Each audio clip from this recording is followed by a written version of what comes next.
First job 25 cents, second month on the job 50, and the third month on the job 75 cents. Looks like From the bar there. Yeah, the barber said we're learning how to cut hair. That's all. When Jen said,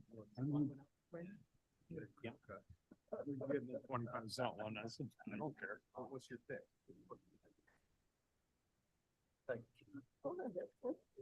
Really?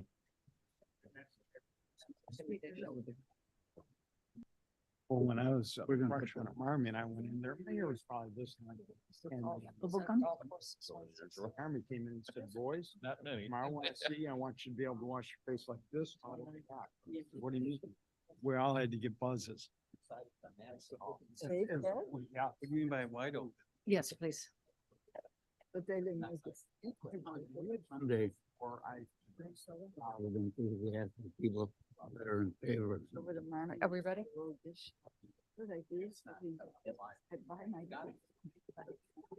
Hello, there we go. Okay, very good. I saw it through. I'd like to bring now the board meeting to order, please. It is now 10, what, 58? 9:50. 9:59, you're absolutely correct. I have to put my glasses on. And I'd like to call this meeting to order. It is Tuesday, December 12th, 2023. Clerk, could you please call the roll? Allen. Allen present. Bates. Bates here. Berman. Berman's here. Doherty.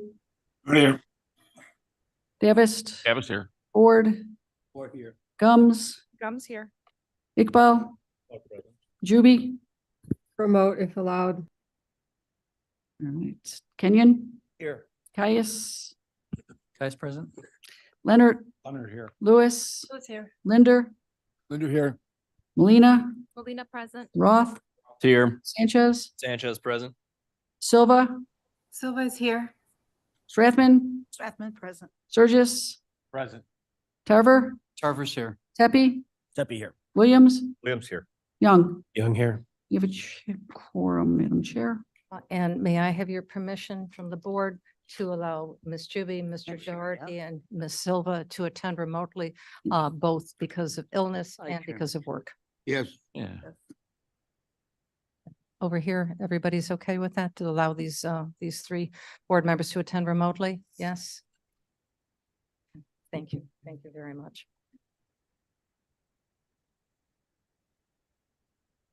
All right, Mr. Linder, it's your turn. Doing the pledge first. Yes, pledge, please.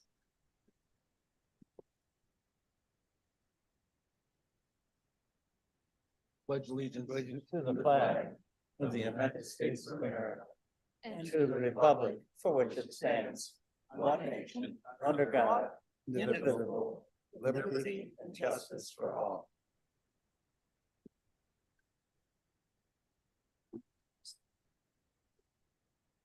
This is our last full board meeting of the calendar year and our first board meeting of the fiscal year. So we look both backwards and forward and think we have a lot to be proud of over the past year. We've accomplished a lot. We've argued and debated over some of it. That usually results in a positive result, and that we do what collectively we feel is best for the county and for the people of the county. And I think we'd be proud of that. As we look ahead to the new year, we have to recognize that we balanced our budget with reserves, which means eventually we will hit a wall unless our income is substantially more than what we estimated, which is very possible with tax increases due to valuation and construction. Not due to any increase because we didn't increase anything on our own. We will have challenges in terms of facilities. We know that we're challenged with a pretty badly inadequate facility at the health department. We have challenges in many of our other buildings, this one specifically, but around that have to be faced. That capital budget that we passed shows a number of projects that are extended out over the years, but some of them were highlighted because that boiler that's in the third year could blow up tomorrow, and it would move to tomorrow rather than to 2 years out. So we need to be prepared for all of that. But I think we need also to be thankful for the professional friendships that we've made here, for the ability we have to work together. And to that end, I'd like to offer just a real short prayer if it didn't go away from my computer. Of course it did. All right, I'll ad-lib this. We pray for guidance, for strength, for camaraderie and friendship, for the ability to disagree and yet reach a decision. We pray for the health of all of our members and for the well-being of our staff. And we pray this in the name of He who we believe created us and guides us. Amen. Amen. Amen. Very nice. Thank you. Lovely. So now, for people who are seated, our community members, we're going to be going into executive session. So I'm going to be asking you all to leave. It's going to be very brief. I can guarantee you this. It'll just be going over our minutes from previous board meetings. So when we'll bring you back in as quickly as possible, but I will need a motion and a second, please, to go into executive session. Roth will make the motion. Strathman seconds. Now, for the stated purpose of reviewing, to discuss release of closed session minutes and probable and or imminent litigation. And this was Roth and Strathman. Agreed. Clerk, could you please call the roll? Allen, Allen, I. Bates, Yes. Berman, Yes. Doherty. Doherty, Oh, yes, Doherty. thank you. Davis, Yes. Ford, Gums, Yes. Iqbal, Juby, yes. Kenyon, Yes. Caius, Caius, yes. Leonard, Yes. Lewis, Lewis, yes. Linder, Linda, yes. Melina, Lena, yes. Roth, Roth, yes. Sanchez, Sanchez, yes. Silva, Silva, yes. Rathman, Yes. Sturgis, Yes. Tarver, Tarver, yes. Seppi, Thank you. I just passed. Williams, Williams, yes. Young. Passes. Do that. All right, for everybody online, please accept the invites to go into closed session. Now, I also have noticed I have several assistant state's attorneys on. I have Ms. Mosser inviting you. There's other ASAs that should be coming in. Please state your name right now. Debbie. The only online state's attorney at this point I am bringing into the closed session is going to be Ms. Mosser. I will make one more announcement once we've got everybody has accepted their invites. I know the drill. You must be new. So Thinking you- also those in the room that are logged into the Zoom, you must join us as well. Thank you. There's no one here. I don't know. I'm holding everybody. I don't know her name. Thank you.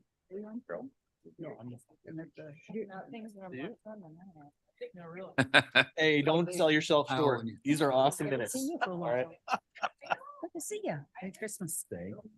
I have 3 people in the room that have not followed instructions. You must join us in the closed session. Slow. Be stating your names momentarily.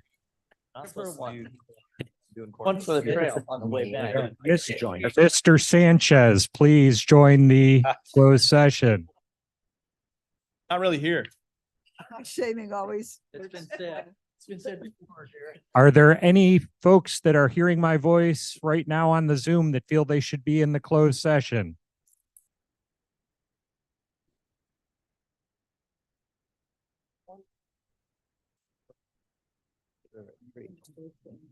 Oh, do you have a copy?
So if people come back and find out. Too often, it's too heavy.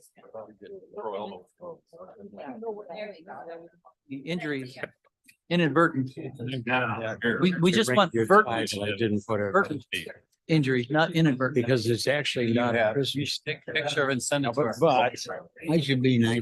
Morning. Well, at this time of year. I spent the summer at my Must say they saw that email or high school. Right while the iron's hot. All right, you're back in open session. Thank you, Beth. All right. That's why I actually Your had stuff will be filled a- in, you know, yeah, like at the because times and stuff. in I'll put it 1967 like this. ties were I those just gotta like take one really break again after narrow, that. stupid looking. Who am I to say? Yeah. Now we can. Oh, that's it. Invasion. I'll have this already motion. I'm glad you elucidated that. They're reflected in. Aren't civil rights. There, I did that last night. Sir Harold Wilson were both graduates of Jesus College. We'll probably have, you know. Got rid of the chair. She put her, and she put her husband to work. My briefcase. I haven't done that yet this year. Yeah. See what it eats. I have to go home and make, I I think it was forgot, banned. we haven't done it. Get out of here. Sweet beans, we call it. Sweet beans, we call it. Yeah. Since normally we A would lot more let than them this. speak when we reach it on the agenda, if we end up sending it back to About those people that can't for eat. the peanuts. hearing, On Lake Marion. chance to speak at the hearing and again here later if they want. You never seen them discuss anything. Yes. Oh, healthy. Yeah, maybe. Chair, I'd like to submit to the authorities. Yes, Karen, but 30, I'm saying we're not very far into this. What's going on? We'll send notification after gallons more. Want some more? Oh. We only have the shortest upstairs, so. Oh, no. That's, what is her name? well, they have land else we reach it. And if we don't I reach it, find we it. cannot.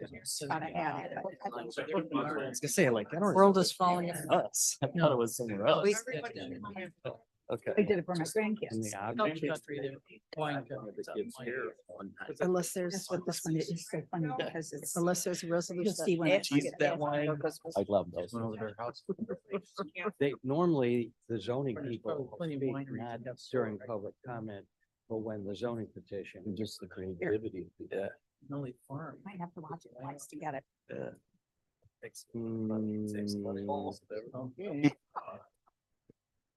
Yeah, that's. Right at the bottom of page one. There we go. Okay, we're all back.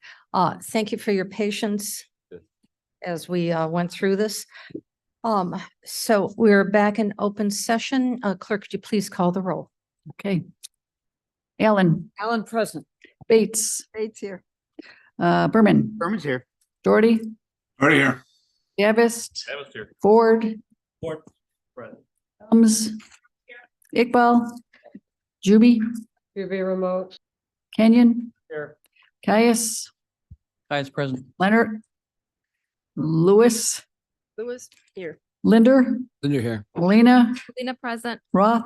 Here. Sanchez. Sanchez present. Silva. Silva is here. Strathman. Present. Surgis. Present. Tarver. Tarver's here. Pepe. Deputy here. Williams. Williams here. Young. Young here. Madam Chair, you have a quorum. Thank you very much. Hmm. May I have a motion and a second to approve the minutes of both November's? We got the Mm. closed. Yes, Madam Chair, Mr. Tepe. Deputy here. I'd like to move that as per the recommendation of the Assistant State's Attorney, we approve Amendment A.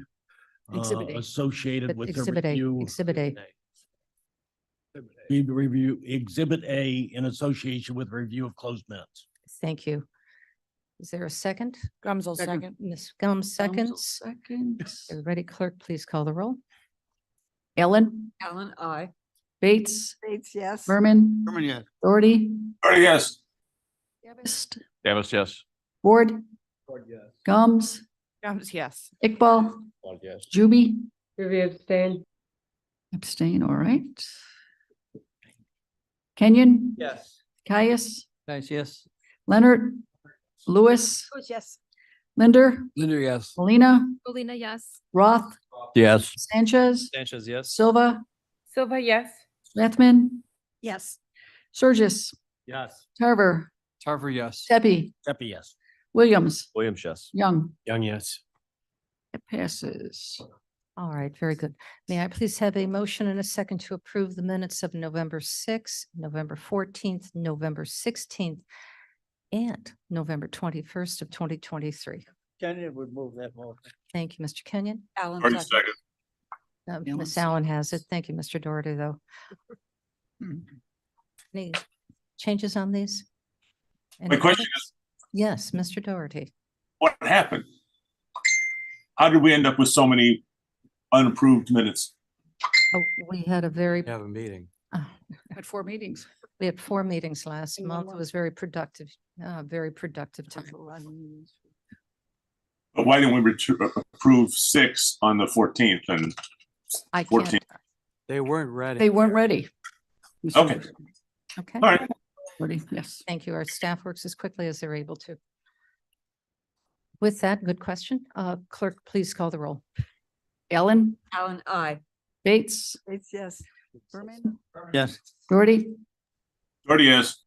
Gavist, Evans, yes. Ford, Gums, Comes yes. Iqbal, Yes. Juby, I. Kenyon, Yes. Caius, Yes. Leonard, Lewis, Lewis, yes. Linder, Linda, yes. Alina, Alina, yes. Roth, Roth, yes. Sanchez, Sanchez, yes. Silva, Silva, yes. Strathman, Yes. Surges, Yes. Tarver, Tarver, yes. Tepe, Pepe, yes. Williams, Williams, yes. Young. Young, yes. It Very, passes. very good. It is now public comment.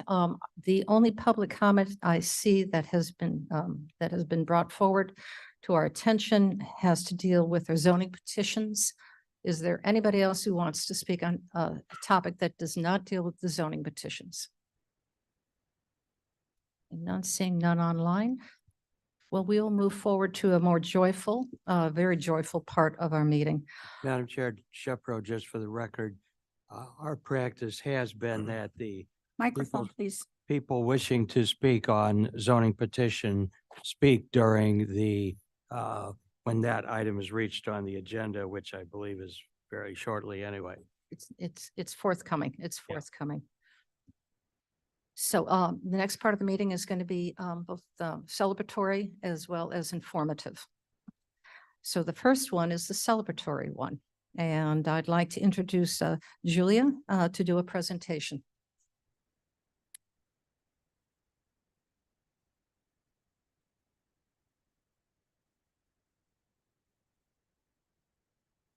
Today, the Historic Preservation Commission would like to thank Shauna Wyatt for her service to the county. Shauna was integral in the part of creating the Historic Preservation Ordinance back in 1987 when the county started looking into historic preservation. Could you get closer to the microphone, please? In 1988, she was appointed as the first Historic Preservation Commission chair. And only this year did she decide to retire. So Shauna gave 35 years of volunteer service and dedication to preserving Kane County's historic resources. Under her leadership, we have landmarked 45 individual landmarks, 1 historic district, and 4 rustic roads. And we would just like the opportunity to thank Shauna publicly for her dedication and service to the county. Shauna, I had the pleasure of meeting with you and speaking with the members of the commission at a dinner recently. And I have to say that that commission is extraordinary. If you haven't had the chance to meet with them or attend one of their meetings, their passion and love for Kane County's history is to be celebrated and recognized. Without their stewardship, we would not have the beauty of many of our roads, many of our barns, which I know they're always very concerned about, our old buildings, and some of those buildings are being discussed right now about how we're going to preserve them or repurpose them, which is oftentimes the part of a little bit of history. But I would like to celebrate them because with them, what is a Santana? You've got to know your past before you can go to your future. So making sure that we always recognize the past before we step forward into a bold future is very important for Kane County. So Shauna, thank you so much. We're going to miss you terribly. Mr. Ford. Madam Chair. uh, Madam Chair, thank you. Do we need a motion on this? Yes, I would love to have a motion. I would like Mr. to. Berman. Yeah, Madam let Chair. Mr. Berman make a comment. Berman has a comment. In 1987, Shauna was on the Aurora Area Convention and Visitors Bureau Board, and we were. Can we have her come to the podium? Oh, I think she So we can can come up. see? He was very instrumental in working with the Convention and Visitors Bureau Board at that time, and which has been very successful along the way. So thank you for all your efforts and everything you've done over the years. So may I please have a motion and a second to approve this recognition? Bates moves. I've been, well, I like to make the motion. I've been knowing Shauna since 87 down here. I can say I've been knowing Shauna since 1989 when I came to work for the city of Aurora. And her love for preservation and historical has been always recognized. And we had a great time working together back then for quite some time. Ms. Bates, you wanted to do the second, I believe. Okay, got it. All right. Donna's a neighbor. Oh, okay, absolutely. The cow song. So do we, is it an aye or is it a roll call? You can do a voice vote. How about if we do a voice vote? All in favor? Aye. Aye. And I don't think there's any opposition to this. So congratulations.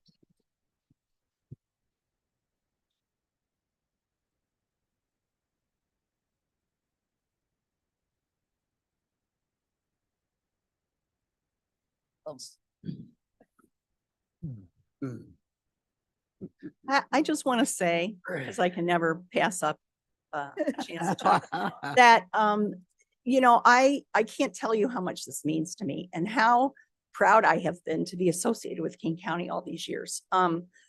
Through the Preservation Commission as the chair on, I think, 4 or 5 forest preserve referenda, on the farmland preservation program. And were it not for a county board with foresight and sensibility and cohesion, you guys don't fight and argue like some of our neighboring counties. You're in it for the right reasons. You're doing the right thing for the people. And everything we've ever been able to accomplish was because you gave us the ability to do that. So thank you. I don't get to worry about all of them. Sometimes. I mean. A little salty. The first name is Julia. They were constituents. They're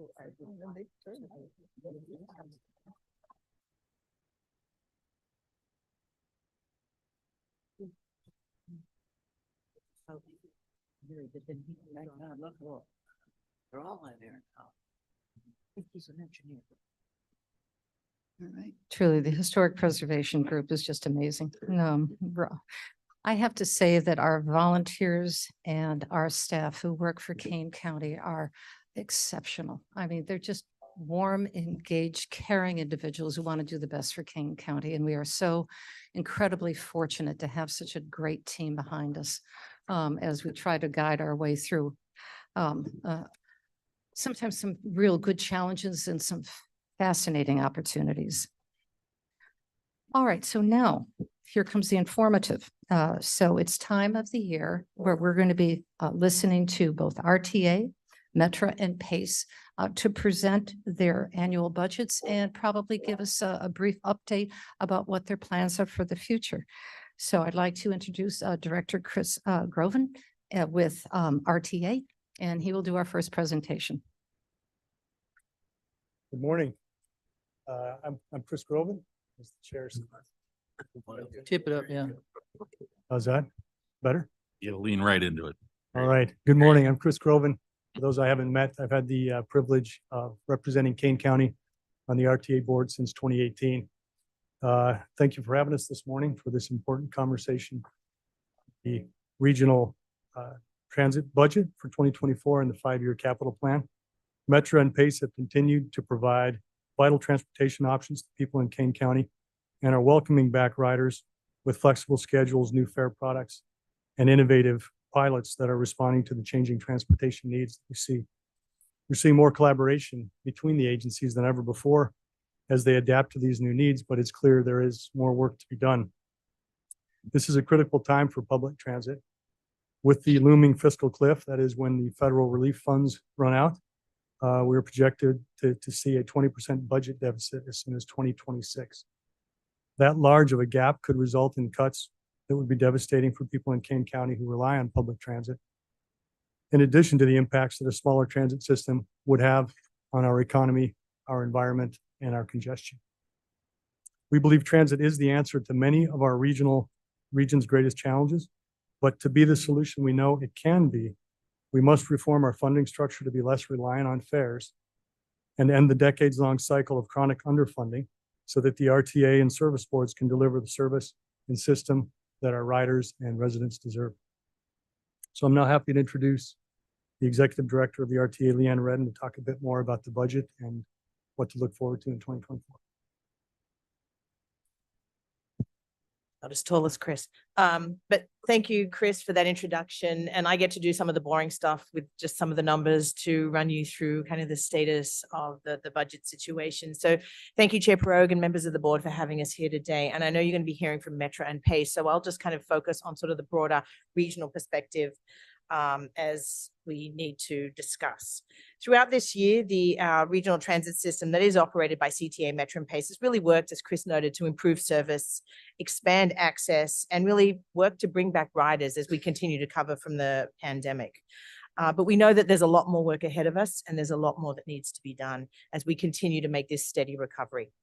We're encouraged by the continued growth in ridership and forecast to be at almost 325 million rides regionally in this year. And so we are looking out to a 14% increase over what was our pre-pandemic numbers, and ridership growing to over 60% of those pre-pandemic levels that we had. We're focusing on welcoming back more riders in 24, but as we are doing that, we have also very much focused on our legislative agenda as we continue to educate our elected officials in Springfield and around the region on the issues associated with this funding shortfall that we will face in 2026. So next slide, please. Can I do this myself, or do I have to? I'll just say next slide. That's easier. Let's actually jump to the next slide, please. Sorry. Yep, thanks. So we continue to invest to make sure that the system is connected and that the communities, including Kane, have a greater region and better access to public transportation. Pace and Metro will touch on some of the things that they are doing in the coming years, so I won't dwell on those, but rest assured that they're really creating some creative programs to really think about how we deliver public transportation across the region in a more flexible and responsive way. So next slide, please. So focusing on some of the numbers, before I walk through the 24 budget, I want to underscore that what you just heard from Director Groven, that our systems funding model is far too reliant on fares, and agencies across the country, so we're not alone, really need to secure more increased funding to help our transit operations to sustain the system that we have and really make sure that we have a long-term funding solution that can deliver the system that the region wants and the taxpayers deserve. Some of the details on the budget: expenses just over 3.9 billion, a 9.5% increase overall from the 2023 budget. The service board expenses growth ranges from about 9 to 11% as each agency continues to address challenges in the labor market, but also bringing back and providing more services. Each operator intends to add service in 24. CTA and Metro are budgeting for service that will approach the pre-pandemic levels, while Pace is also looking to innovate with new bus rapid transit services and continuing to find partnerships to solve those first and last mile connections across our region. On the capital side, the 5-year capital program for 24 through 28 is totaling 5.9 billion. And the agency budgets assume a ridership at a collective 62% of the pre-COVID levels, with no fare increases planned at either CTA or PACE, or Metra for that matter, but Metra is actually doing a much more expansive revamping of their entire fare structure. And I'm sure Dimitri and board members will discuss that in a few moments.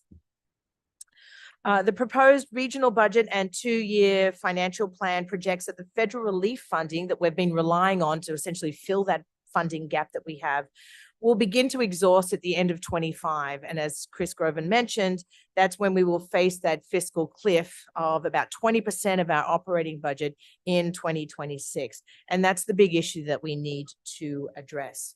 So next slide, just a quick snapshot of some of the components of where the revenues come from to fund the transit system. And as you can see here, that the federal funding is making up about 20% of that operating operating supply on our budget. The next slide will show you just where those dollars go. And that is really the short answer here is there's very little change from how those funds are distributed and the spend across each of the agencies from previous years. So next slide. As we look to provide a regional vision for our transit system in this sort of post-COVID world that we are dealing with, and prepare for this coming fiscal cliff, the RTA board adopted a strategic plan in February, I should say, this year, and it's called Transit is the Answer. And the RTA has really been busy this year on implementing many aspects of that plan to make sure that we are delivering on the vision of a safe, reliable, and accessible public transport network that connects people to opportunities, advances equity, and combats climate change. So next year, just to give you some highlights of some of the things that we have all been working on, in partnership with Metra and Cook County, the RTA is proposing a pilot of an expansion of the reduced fare program region-wide, so not just in Cook County, but across all 6 counties, where to expand the reduced fare program for riders on the Metra system for those people in our region who are experiencing low incomes and are eligible for the SNAP program. That will be an 18-month pilot that will roll out early next year. Cook County is actually providing us some additional funding to support that as well. And we'll continue to report out on how that pilot works. And ultimately, our goal is to expand that to Metra, to CTA, I should say, and PACE, should we have additional funding available. The service boards continue to make progress on fare integration, and CTA and PACE have expanded their shared passes in recent years and operate on the same Ventra system. Metra operates on the Ventra app, so it's the same account-based system within that universe. And they have also, Metra has also expanded monthly pass users to allow unlimited access on monthly trips on CTA and PACE with the $30 Regional Connect Pass. And we look forward to expanding those offerings in 2024. Transit is the Answer is really also guiding a lot of other work that we are doing on developing a regional climate action plan, a transit-friendly community guide to help local municipalities support and prepare for transit, as well as some collaboration with the City of Chicago Mayor's Office on safety and security issues, just to give you some examples. We'll continue to be more transparent in the work we are doing, reporting out on like operating and capital metrics on the programs so the public and riders at large can better understand where the monies are going and how they're advancing the opportunities in the transit network. So next slide. We know it's going to take a lot of leadership at the state level to achieve the funding and the other reforms that are really needed to improve the transit system. I just want to spend a couple of moments sharing the legislative agenda that we have developed to prioritize and identify our strategies in the coming year as we look to highlight and work more closely with the General Assembly to have that conversation about the funding gap. The General Assembly has already advanced several transit-related policies and priorities over this past session, and we have already demonstrated in the transit space how we can deliver on those desires and interests to better serve the region. For example, we have implemented a new program to provide prepaid transit passes to survivors of domestic abuse. abuse, I should say. The RTA recently funded and delivered 20,000 Ventra cards with preloaded with $20 on them to the network, which is a region-based organization that supports people trying to escape from domestic abuse situations. So we've already stood up that program, and that began back in October. We're also expanding the transit benefit program, which lets workers across our region use pre-tax dollars with their employer to purchase their transit passes. So employers and businesses with 50 or more employees and access to frequent transit are also required now to offer that program to employees with support from the RTA in putting that program together. On the capital side, the RTA and service boards continue to deliver on the Rebuild Illinois, which is the state's capital program, as well as spending on the additional federal funds with over $3.5 billion programmed regionally. The next slide just gives a quick snapshot of some of the legislative priorities that we are focusing on. This agenda will evolve over time as we continue to gather feedback across the region from riders and people at large, as we continue to have conversations with legislators, county boards, and the RTA's own board, and as well as input from our Transit is the Answer coalition that we are continuing to grow and develop.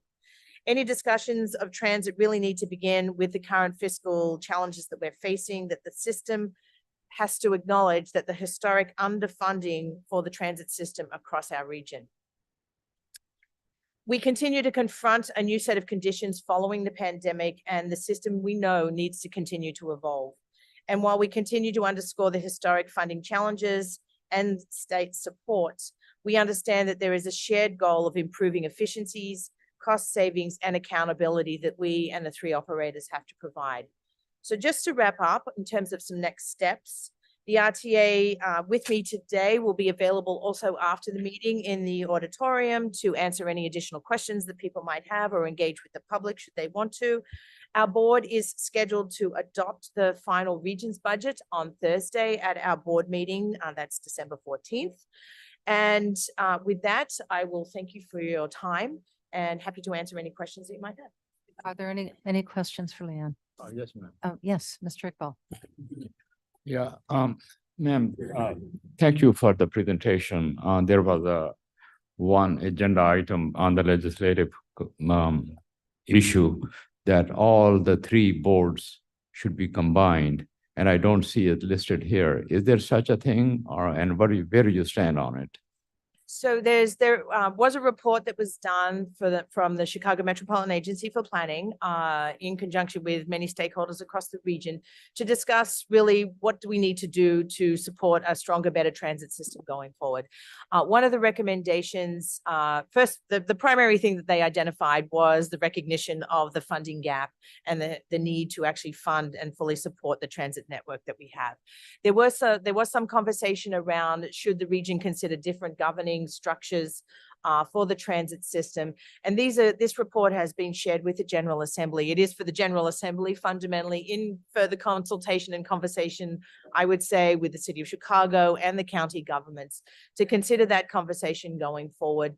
There is no formal position. The RTA is sort of agnostic, if you will, as to what the governance structure should look like. We would suggest that with funding, a lot more can be accomplished to deliver, the transit system this region deserves. And it's really largely a funding issue that we and the three service boards have really been struggling with. I would argue that I think that the current governance structure can work if we are suitably funded to deliver on what everybody's interests and needs are. Okay, thank you. Yeah, good question. Anybody else? Leanne? Thank you. Thank you. And thank you, Chris. The next speaker is Joe McMahon. Good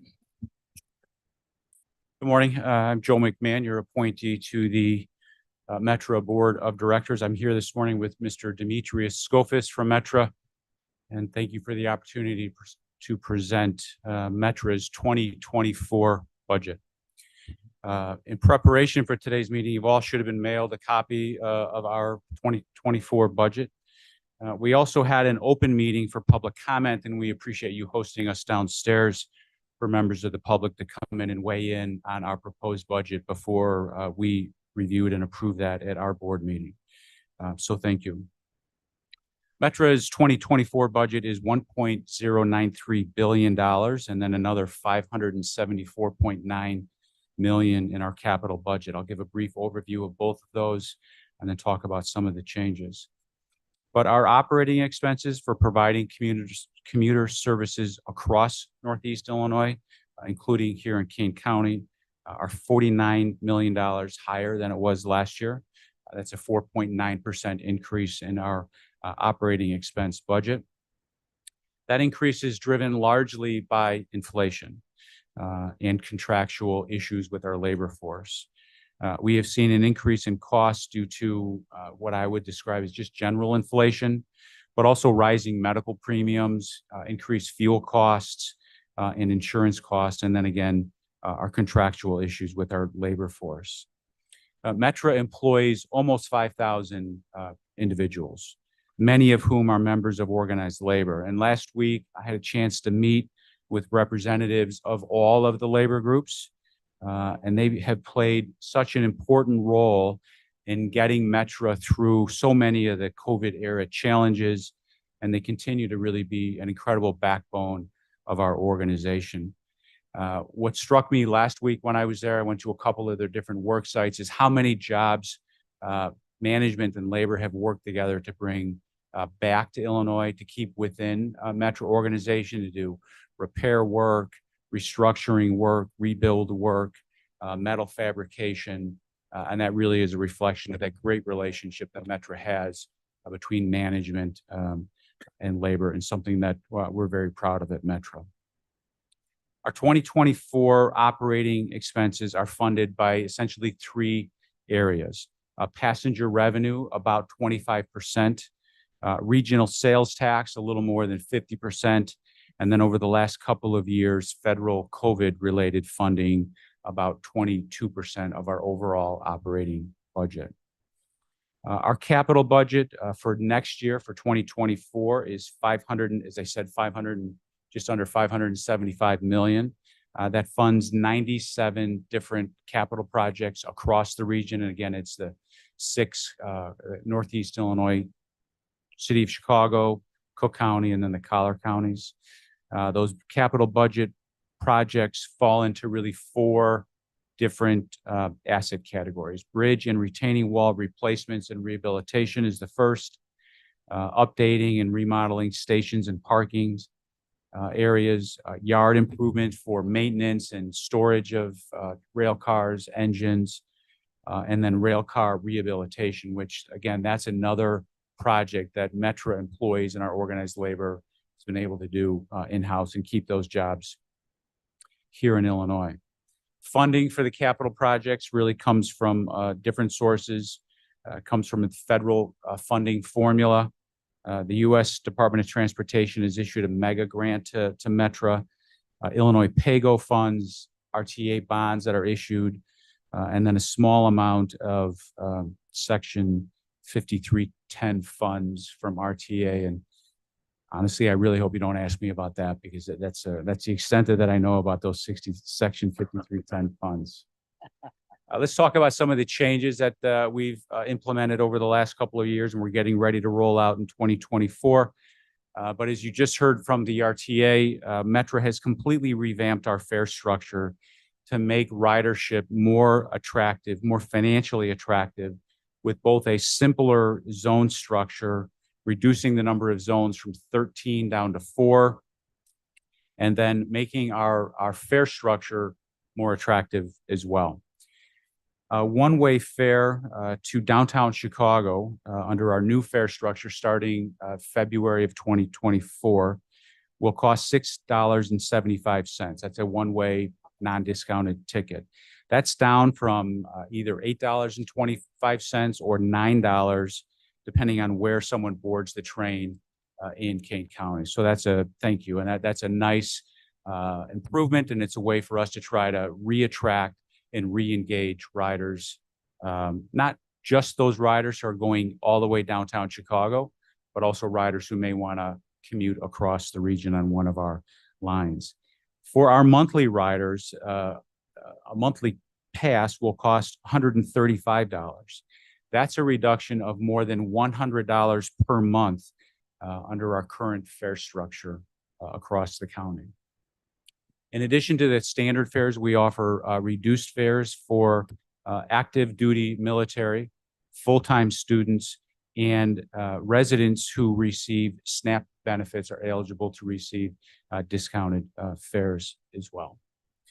The big issue for public transit, and you heard a little bit about this just a moment ago, is the effort to consolidate the public transportation agencies and the service boards. I've met with Madam Chair, my counterparts on the RTA and PACE board, along with Mr. Rickert from your transportation department, to make sure that we all are speaking with a unified message about what will maintain and hopefully improve service to the residents of Kane County and across the suburban region. This week, Plan of Action for Regional Transit, the PART report, was delivered to Springfield with a lot of fanfare. And to kind of address your question, Dr. Iqbal, we believe that if the General Assembly will really address the funding issue and the funding challenges for public transportation, that Metra, PACE, and RTA will certainly continue to work. And we have a really great working relationship with schedules and communication, but we'll be able to continue that work to address service models across the region that reflect both current ridership trends and what we think will be future ridership trends as well.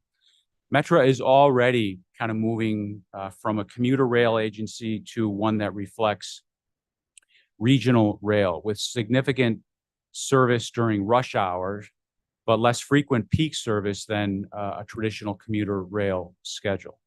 Service that is not centered exclusively on bringing commuters just to the city of Chicago, but encourages ridership across the region on lines, maybe from suburb to suburb. We also will continue to provide all-day transportation options and then maintaining the service at regular intervals instead of high frequency just during the rush hours, with more spread out service midday and at other non-peak hours. I guess to kind of close the issue, our hope, I guess, is that you will contact legislators in Springfield and Washington to make sure that Kane County's interests are protected as public transportation evolves. The fare structure and the funding that encourages ridership should be a key focus of what we hope the General Assembly, as they receive and analyze that part report. But I also think it's important to educate them on the debt structure of each organization. And I'm not going to go into this in a lot of detail, but just kind of big picture. The CTA on its current audited financial statements shows $5.9 billion in debt. Metra and PACE have almost zero. Please educate them about those challenges and how combining the service boards into a single agency may not only just dilute service to residents of Kane County, but across the region, but also may be an effort to financially resurrect the CTA or bail out the CTA. It's important. They're a huge partner.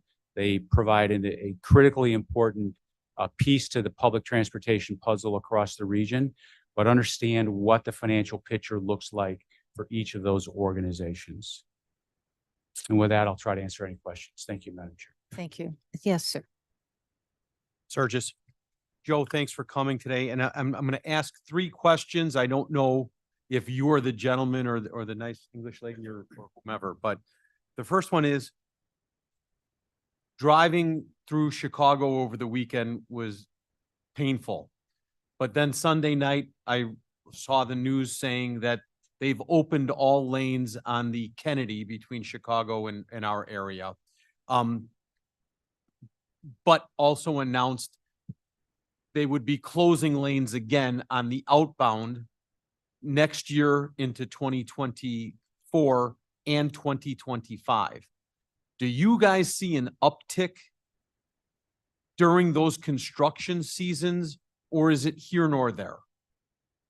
Second question, there has been, over the past couple of years, conversations regarding rail service running through past Woodstock, Lake Geneva area, and some additional line structures. How do we get updates on what's approved or what's in the works? And then finally, and I don't know this has anything to do with a regional service at all, but I read recently in the past 2 weeks that there is going to begin a rail service from Chicago through Madison to Minneapolis to try and connect the Twin Cities, the hub of Wisconsin and Chicago together. Do we know anything about that, or would that be in the purview of this body today? So I'll take those in reverse order, and I think I can answer a couple of them, and maybe someone else can come up and kind of bail me out a little bit if I misspeak. The rail service from Chicago to Madison to Twin Cities, I think there's an effort to bring in the city of Milwaukee as well. That's an Amtrak project. That's not a Metra Pace RTA CTA issue. Sure, thank you. Okay, so that's the third question. Service to Woodstock and Lake Geneva.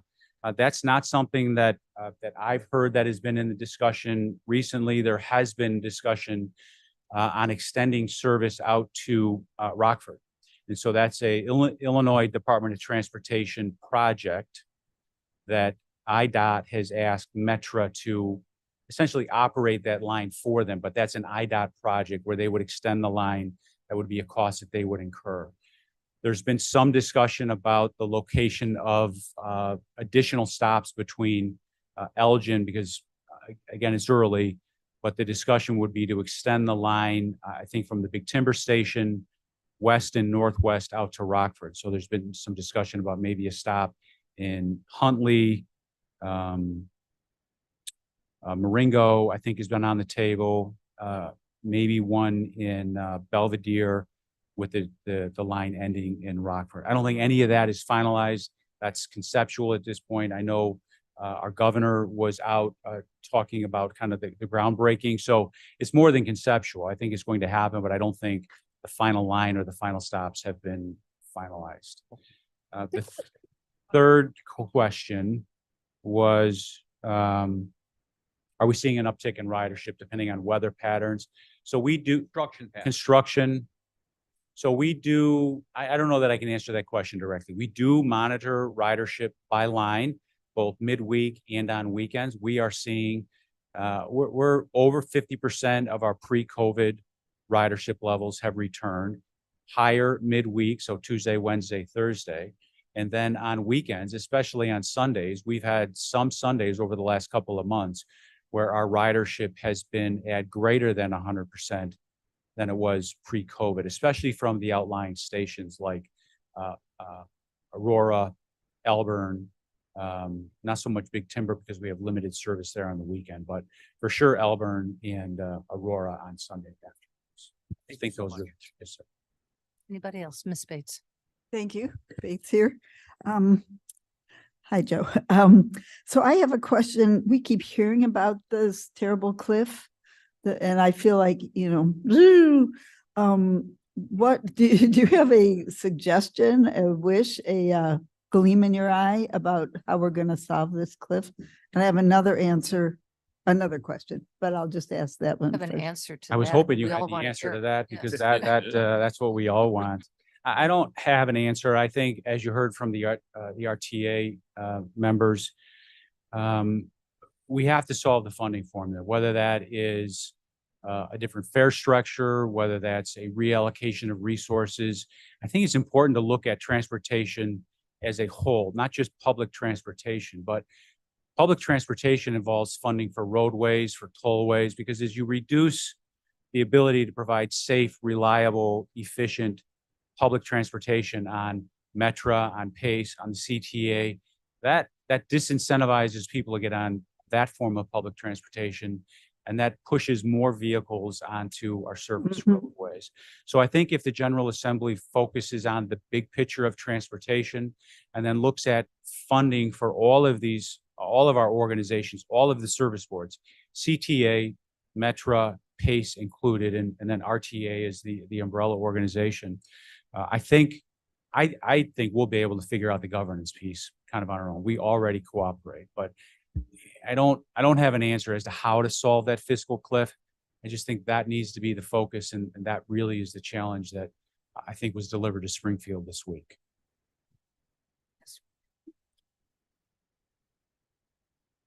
I did have another. I think I heard that at least from your point of view, there are some good reasons to maybe avoid the merger of the three agencies. So that might be your suggestion. Agreed. I think having these separate service boards, it allows us to deliver better services directly to our constituents. And I think a single agency, may look more like the New York model, where that's dominated by the city of New York, where that single agency or single board would be heavily influenced by the city of Chicago. And I think that would that could have a negative impact on our constituents here in Kane County. Okay, thank you.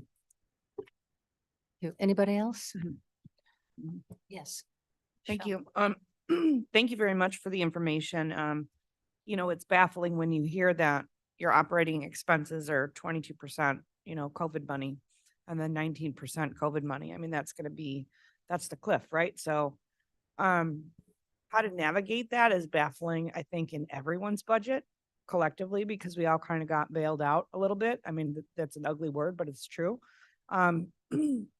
So thinking outside of the box is kind of great. And I love the restructuring stuff, because I do believe that's going to increase your ridership. When we go to events and we learn what people need, our constituents need, one of the biggest obstacles that they have is transportation. Most of us have the luxury of having vehicles or money to put in a gas tank, or, all of those great things. But when people have to navigate these social services and the different things that are offered here in the county, not only do they have to go to point A, but they have to go to point A, B, C, D, E, and F, which is often a challenge. So I'm really grateful for all the hard work you guys are doing on that level, because it's an obstacle that most of us don't ever realize. So thank you. Thank you. Thank you, Joe. I think that's it. Thank you very much. Thank you, Madam Chair. Thank you. Well done. Demetrius, thank you so much for coming.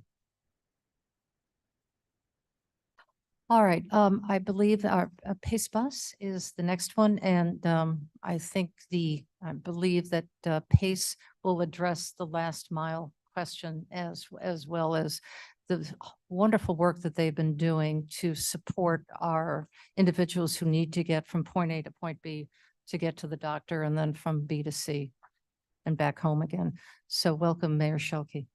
Thank you, Madam Chairman. I'm always honored to be here and explore some conversation with the county board, because this is a real opportunity at work, and there's a lot of things changing and a lot of things are going to happen that I think people will look at with great appreciation. I'm joined today, I have behind me Elizabeth Gonzalez from the PACE staff. So if I go off the world here, she's going to put me back on track. But I appreciate her coming here with me.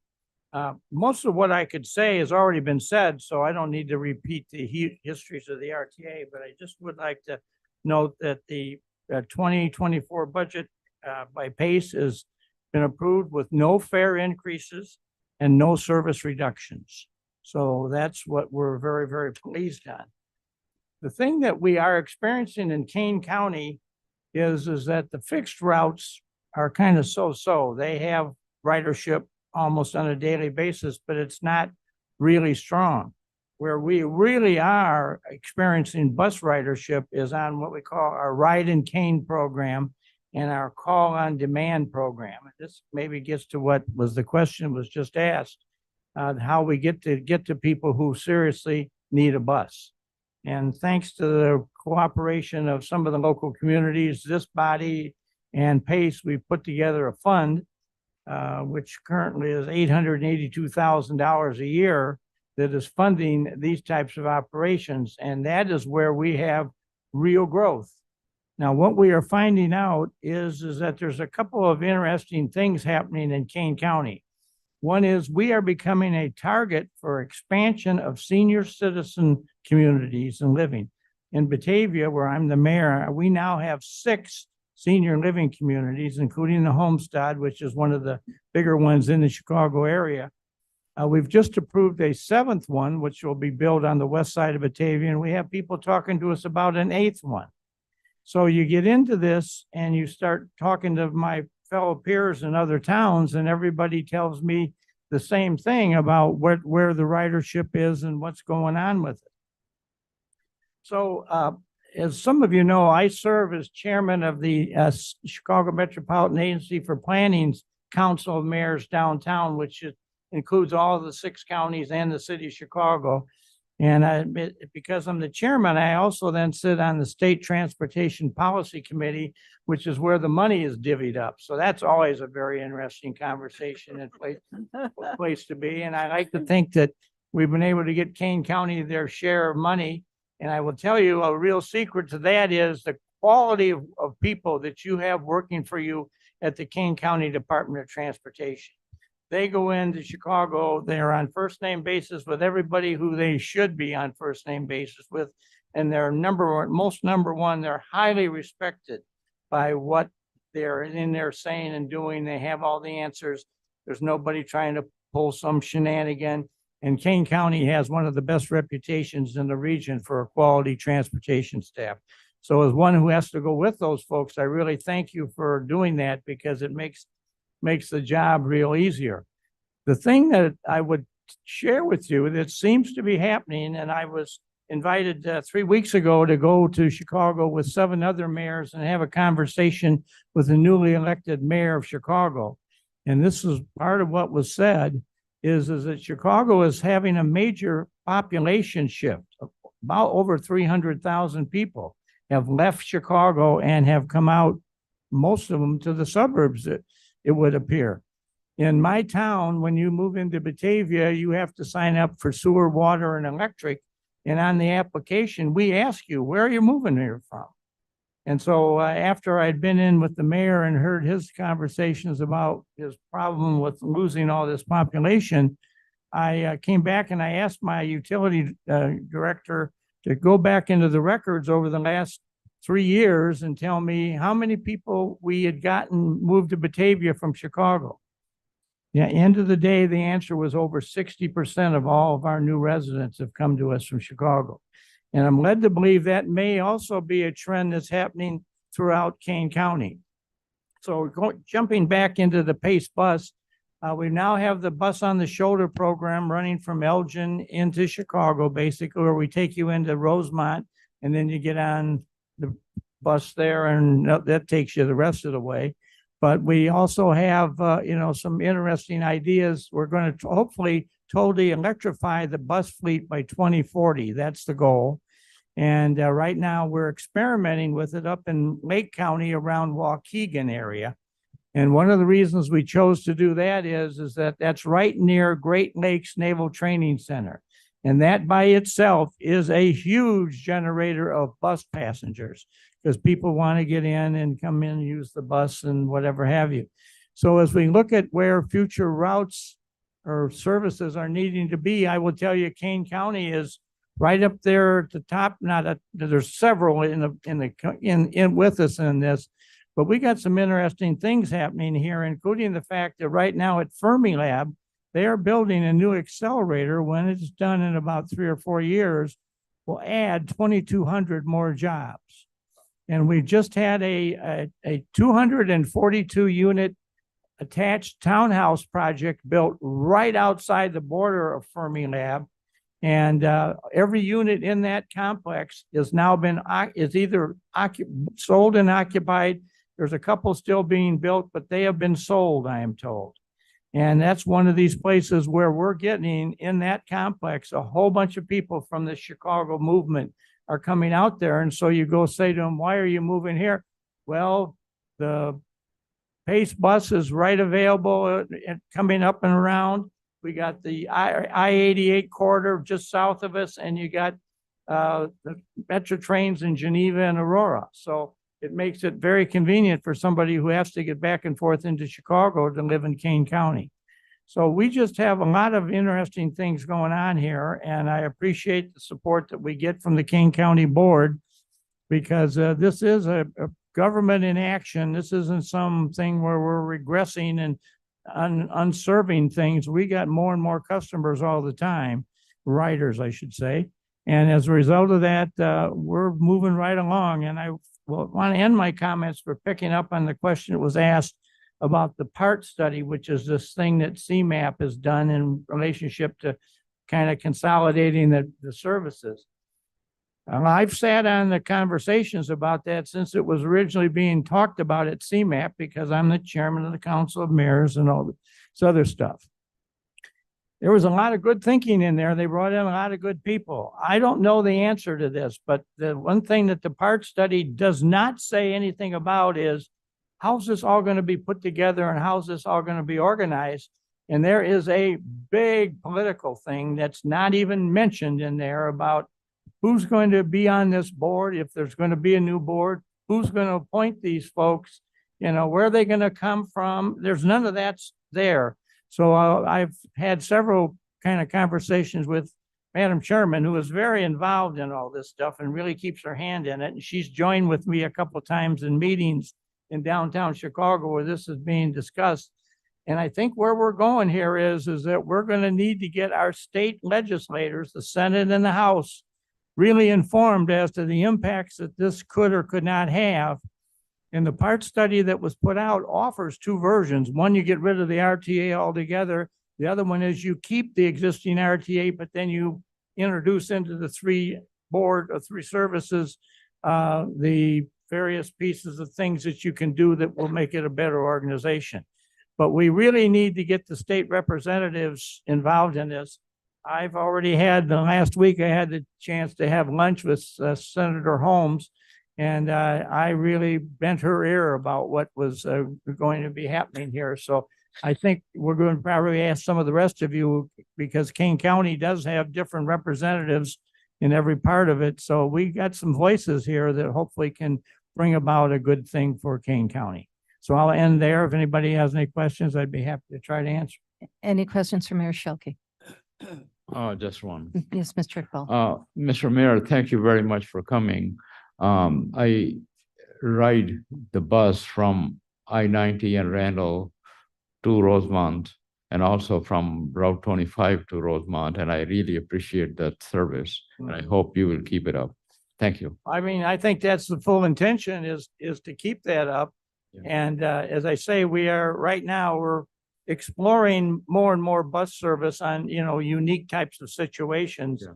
And that certainly is one of them that we've got that. And the idea would be, I know we've looked at 88 down here from Chicago out to Sugar Grove is a potential one at some future time. And, probably 55 going out of the city. So this may be something you'll hear more and more about, but the success that you are experiencing on 90 is, I think, helping to sell the idea that we need to do this. Yeah, thank you. Yes. I'm going to ask you the same question I asked Mr. Bates. Do you have a suggestion, a recommendation on the merger of the agencies? You just described how difficult it could be. Are you at liberty to say?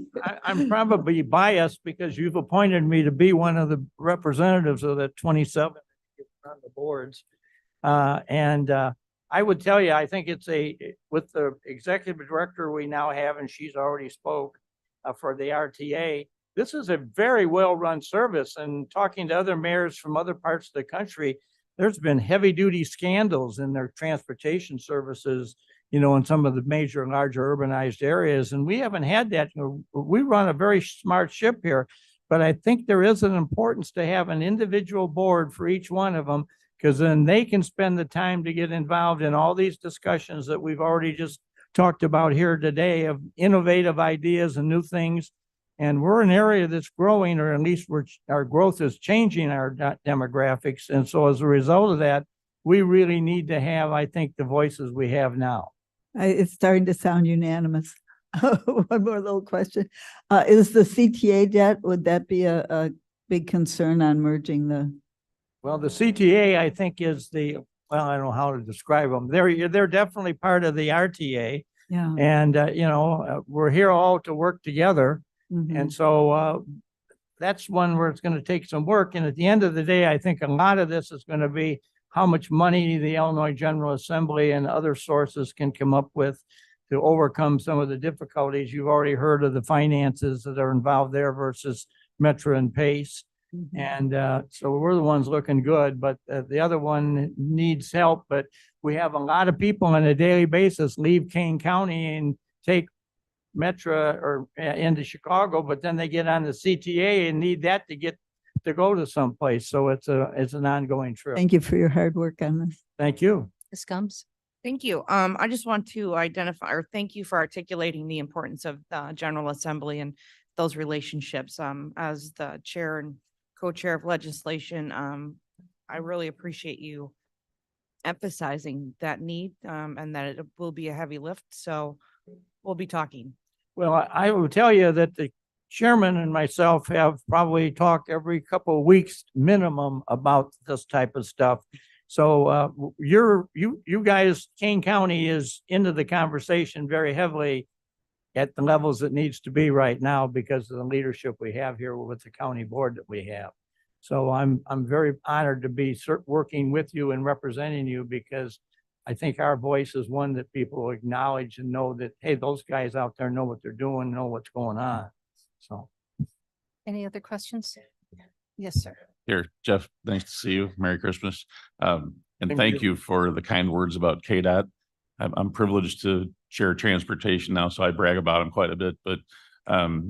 Shadle and Mr. Rickert sitting right there, going downtown and knowing the people and having them know who they are, like you were saying, it's nice to have somebody else and come in here and brag about them for us too. So I'm a big bragger for the Kane County Division of Transportation. And they do great work. thank you for that.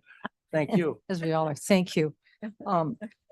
So I'd like to just, if we can all just thank the times well spent from Leanne and Chris and Demetrius and Joe and Elizabeth and Jeff for spending your time and your talents and your knowledge of helping us guide the work that you're all doing. And we did have a meeting and it was lovely to have the representatives of our service boards together talking collaboratively about our needs for the future of the RTA. The letter was well received that was drafted. And I believe it's going to be used going forward to talk about what we feel would be the best approach forward, which is solve the fiscal problem first.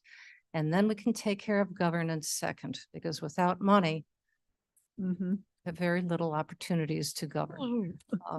So again, thank you very much. It is my understanding that you're going to be meeting downstairs. Is that correct? Yes. Okay. So very good. So please make yourself at home. Send lunch up. If you need anything, just let us know. Thank you all. Thank you very much. So we have no ordinances that I'm aware of, but we do have two zoning petitions which have had a lot of community input. So I would like to turn this over now to Mr. Ford, who will introduce them. Thank you, Madam Chair. And I can still say good morning to everyone. Our first petition is 4616, and the petitioner is Alexander and Johnson. The location is 47 West 829 Route 38. It's in Caneville Township. This is a proposed special use in the F farming district for a solar facility. Objectors have been the neighboring and areas property owners, and our zoning board at the time was approval with the recommendation of technical staff stipulations, which are listed in our packet. So, Mr. Ford? Yes. Mr. Ford, Tepe here. In I know there are a lot of people here that want to speak about some of these, the particular zoning petitions. But we all received an email from ASA Coyle associated with these two specific zoning petitions. And it was his suggestion that we, and I would like to make a motion that we send these two petitions back to the Zoning Board of Appeals, okay, so that they can properly address and document the findings of fact. Leonard would second that. All right, we have a motion and a second. Mr. Ford, would you like to have some of the people speak? They've been waiting here for a long time, or do you want to have representatives come and speak? I think it'd be, if they would like to speak, we will have them go ahead and speak. All right, very good. So we have a number of you. You're all welcome to speak, or if you'd like. Madam Chair Wait, Shepro. yes, Mr. Yeah, Shepro. I should also add that the county clerk is in receipt of a document entitled A Written Protest to the Proposed Zoning Map Amendment and Special Use in connection with Petition 4616. And I understand that my colleagues, Mr. Coyle and Ms. Brady, are prepared to address that as well, if it's appropriate to do so at this time. Otherwise, as noted, the people who have signed up to speak have a right to speak. If this is sent back to the zoning board for further hearings, they will presumably have the right to speak at whatever reconvened hearing takes place. And again, if and when it comes back to this board to speak again. But I would ask Deputy Chief Brady if she wants to address any of these items at this time. Microphone, please. Microphone, please. So on the floor, we have a motion and a second to send it back to the ZBA. Are we going to proceed that way, or are we going to withdraw that motion and second to allow for public comment so that there's not public comment during the motion and the discussion can be among the board members? It would be my recommendation, of course, the board's decision. We've had people who've been sitting here now for a period of time, and I would say that we should honor their opportunity to speak to the board, or at least summary. We have representatives of the group, but That that's sounds- up to the board. Yes, yes. Mr. Shepherd, I don't know if you want to weigh in on from a. Well, I did think Robert's Rules that standpoint. if that is the board consensus, then my suggestion would be is that the motion be at least temporarily withdrawn to permit the public comment. I think that would keep a clean record. Yes. Very good. Thank you both for that advice. So that would be up to Mr. Mr. Tepe Tepe, and Mr. Leonard. Tepe and Mr. No. Mr. Leonard, how do you feel?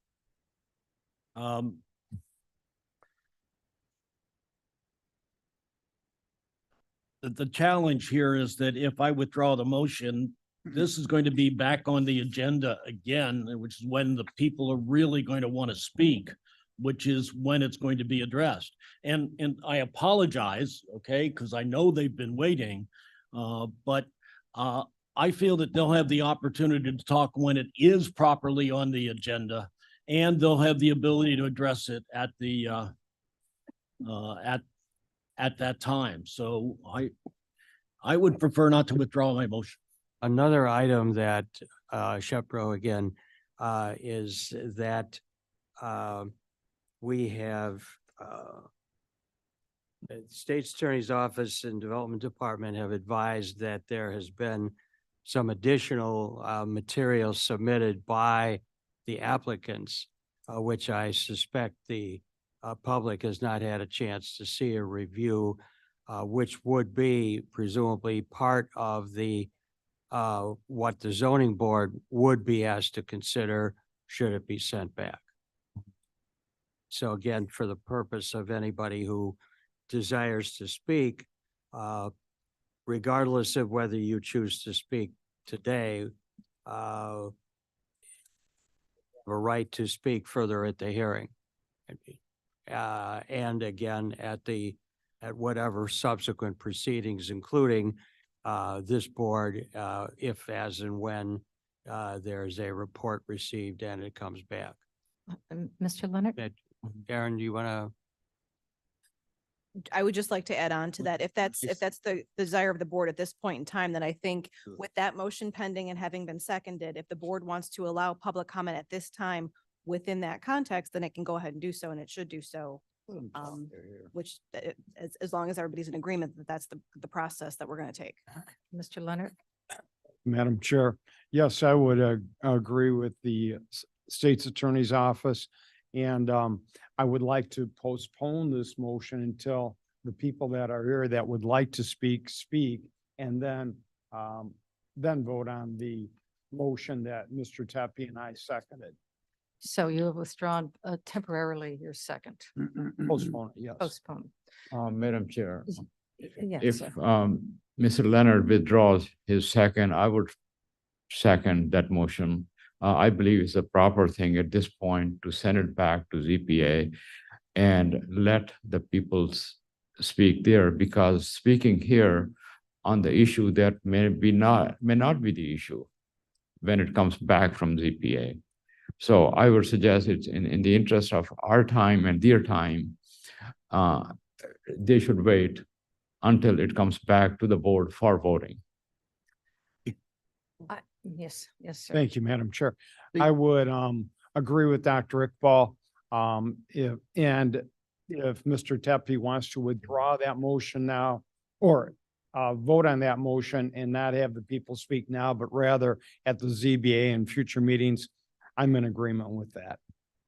Having signed up to speak, I believe that regardless of what action the board would take to send it back, anybody who desires to speak would still have that opportunity within our rules. All right.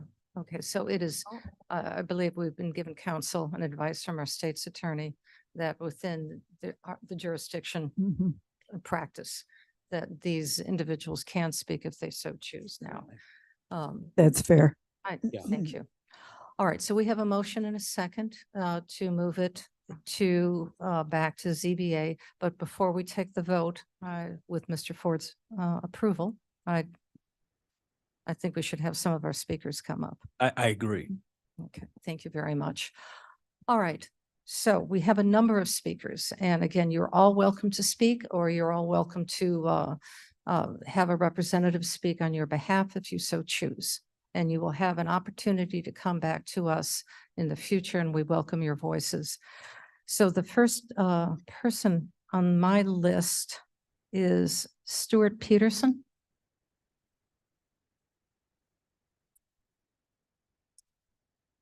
The petitioner. Good morning, Madam Chair and board members. I am not going to take up a lot of your time as planned based on your Microphone. motion. It's got to be really close to you. Already. There you go. There you go. I'm used to speaking much more loudly. Maybe it's my voice today. I thank you for the opportunity to still speak.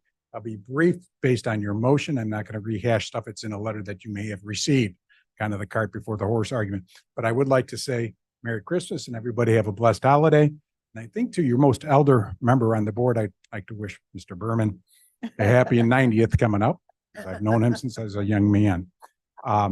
I think you've made a good decision to send this back and have everything heard at the ZBA. And I appreciate your concern for everybody's time. We've been patiently waiting. Well, this is a patient crowd, as you can see how they put their intense work on this project. Thank you. Have a good holiday.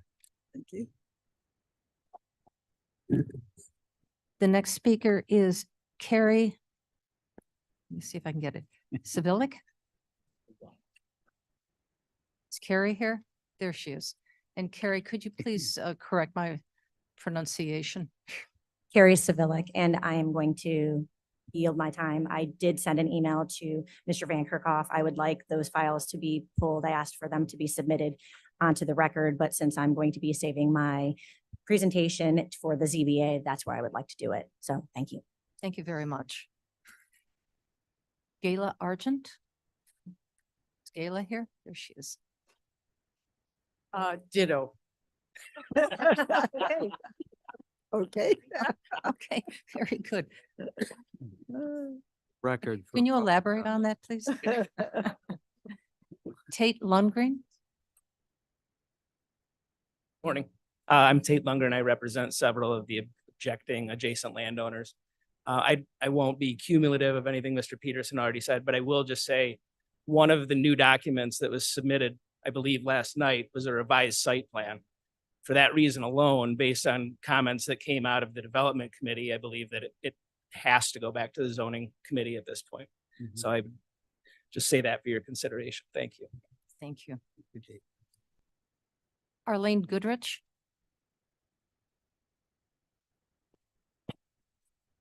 I will also waive my time to speak today. Thank you. Okay, thank you, Arlene. Merry Christmas.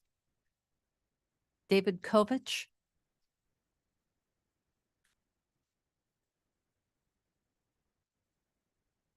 Morning. Thank you for the time. I think my comments have been submitted and I will take them back to the zoning board of appeals. Thank you very much. Thank you. Merry Thank you, sir. Chuck Haskin?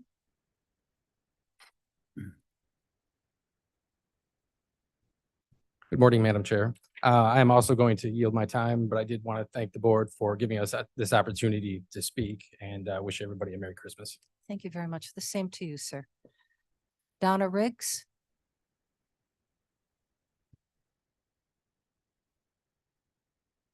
Good morning. I'm going to yield back my time and thank you for the opportunity. I'll speak at a later time. Okay, very good. Thank you. Nicholas Standiford? Hello, can you guys hear me? Yes, sir, we can. Hi, I'm Nick Standiford. Forgive me for not being there in person. I'm a zoning attorney at Shane Bank. I'm here on behalf of Verizon, here virtually. I'm on my way to a funeral in Ohio. Otherwise, I would be there with you today. But I want to thank you for the opportunity to talk on the phone. All I wanted to bring up was a couple things, three things. The first is the pending motion to send this matter back to the ZBA. We've been to the ZBA now twice. We publish notice each time, and the objectors had a chance to say everything that they wanted to. Mr. Peterson was present at both meetings. At both meetings, or at the last meeting, findings of fact were reviewed by all the zoning board members, and in fact, one of the zoning board members, they had all the factors in front of them, all the standards. They had printed out a piece of paper, and they went through and there were more yes votes than no votes. There were 2 no votes, and the chair specifically said the reason why he didn't think it should be approved. So there's really no reason why it should go back to the ZBA. The site plan that's alleged to have been amended is merely a additional screening that Gala asked for, and that's common. That additional screening can be added at the county board level. It's been done before, and so there really shouldn't be a continuance to send this back to the zoning board. And then the biggest reason is the state law also requires that the county board make a decision within 30 days of the public hearing, and so the state statute would be violated if this was sent back to the zoning board. There's no new information. Everyone had a chance to talk, and they did, and the zoning board made their decision and recommended approval of the project. There were 2 other things that I just wanted to briefly mention. There was a written protest that was submitted asking for a 3/4 vote of the county board to approve this project. That's based on a map amendment, but as the state's attorney can attest, there's no map amendment being sought here. Therefore, that protest is invalid. The last issue was a question that was brought up in some materials that were submitted by some of the objectors in advance of this county board meeting. There's mention made that the applicant submitted materials for the county board meeting, and so did the objectors. And that's happened before, and the information was provided on EMF, which was Mr. Melka will discuss in a moment. But then the last issue was this issue about setbacks, and some of the objectors say that the access road and the transmission lines, while they they violate the 50 foot setback from non-participating landowners. But as I've noted in my letter, that's also an erroneous argument. That would mean that you could never be 50 feet away from a public road. And clearly an access road has to be next to a public road, and so do transmission lines. So just wanted to highlight those legal arguments, and we'd ask that a vote be taken today in compliance with state law, or to specify what reason we would have to go back to the zoning board for. Thank you very much for your time. Thank you, Mr. Standiford. Wow.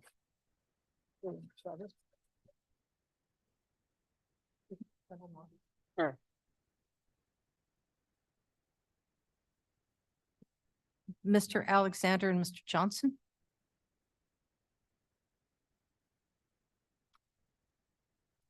Thank you, Madam Chair. I'm Andy Melka. I represent Horizon Solar Power, the petitioner, with me as well as Blair Alexander, the landowner. Thank you very much. I want to echo what our attorney, Nick Standiford, has said. The ZBA was absolutely considering findings of fact at both of the hearings that we went to. One of the reasons we were continued at the September meeting was because the board looked at and said, we need more information about some of these issues before we can find positively that you have met all the findings of fact. When we came back in November, we did so and we got a positive vote. They made their decision, and that decision is clear. You know, the other two projects that were passed last month at your county board meeting set a precedent as well, that you can do this without going back to the ZBA. Otherwise, every permit that had been passed by this county could be subject to challenge. Going back to the ZBA would be redundant, massive waste of everybody's time, and I do not believe would change the outcome. It would be a massive step backward in this process and a further waste of all of our valuable time. I have specific comments to talk about. I sent you the EMF letter, as well as we've spoken about fire. I had a good conversation with Captain Kovac, and I think we've got some solutions there. Nick commented on some of the setback issues. I've got more to speak about, and I would request that the motion be withdrawn, that this project be open back up for public comment, and we have a vote on this matter today, please. Thank you very much. I'm happy to answer. Oh, I'm sorry. I may just say one more thing. As Nick said, I want to be very clear about what was submitted last night. It was not a site plan change. It was not a new site plan. It was not a change to the site plan. What I sent to Mr. Van Kerkhoff yesterday was an opportunity and a suggestion that I would have wanted the county board to recommend and add as a stipulation to our project, to add additional screening for one of the neighbors. Putting a suggestion on paper and sending it to your zoning administrator saying that if the county board would like to consider this additional screening, we would be open for it, is not submitting a new site plan and does not trigger going back to the ZBA. Happy to answer any further questions about our material, about this project specifically, or about the process. Blair had things to say, but I think if as I hope this motion can be tabled or withdrawn and we can open it back up to full public comment, I would ask her to speak at this time as to why she wants this project to happen. All right, thank you. We have one more speaker. James, the trust of James Arroyo. Ariola. Sorry, I totally mispronounced your last name. The trust. That's fine with me. My name's Scott Osborne. I'm the applicant for petition Okay, Scott. Okay. ending in 19. I think we had a You're number 46. 19, that's correct. 2619. 2619. We went through the zoning board and the development committee and had unanimous recommendations by both.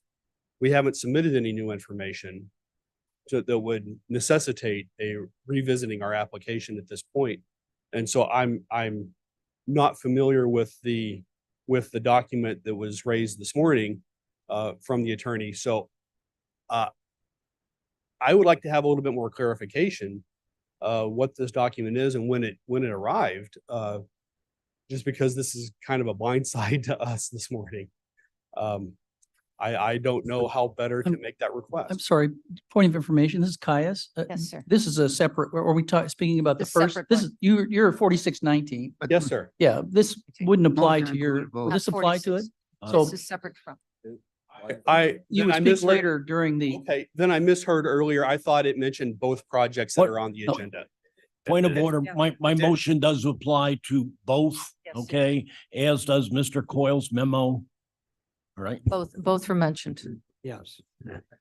So go ahead, sir. I'm So, sorry. My mistake. Wow. Well, then I am covered by this motion. yes, you Yes. are. I would ask that the motion be denied or be clarified.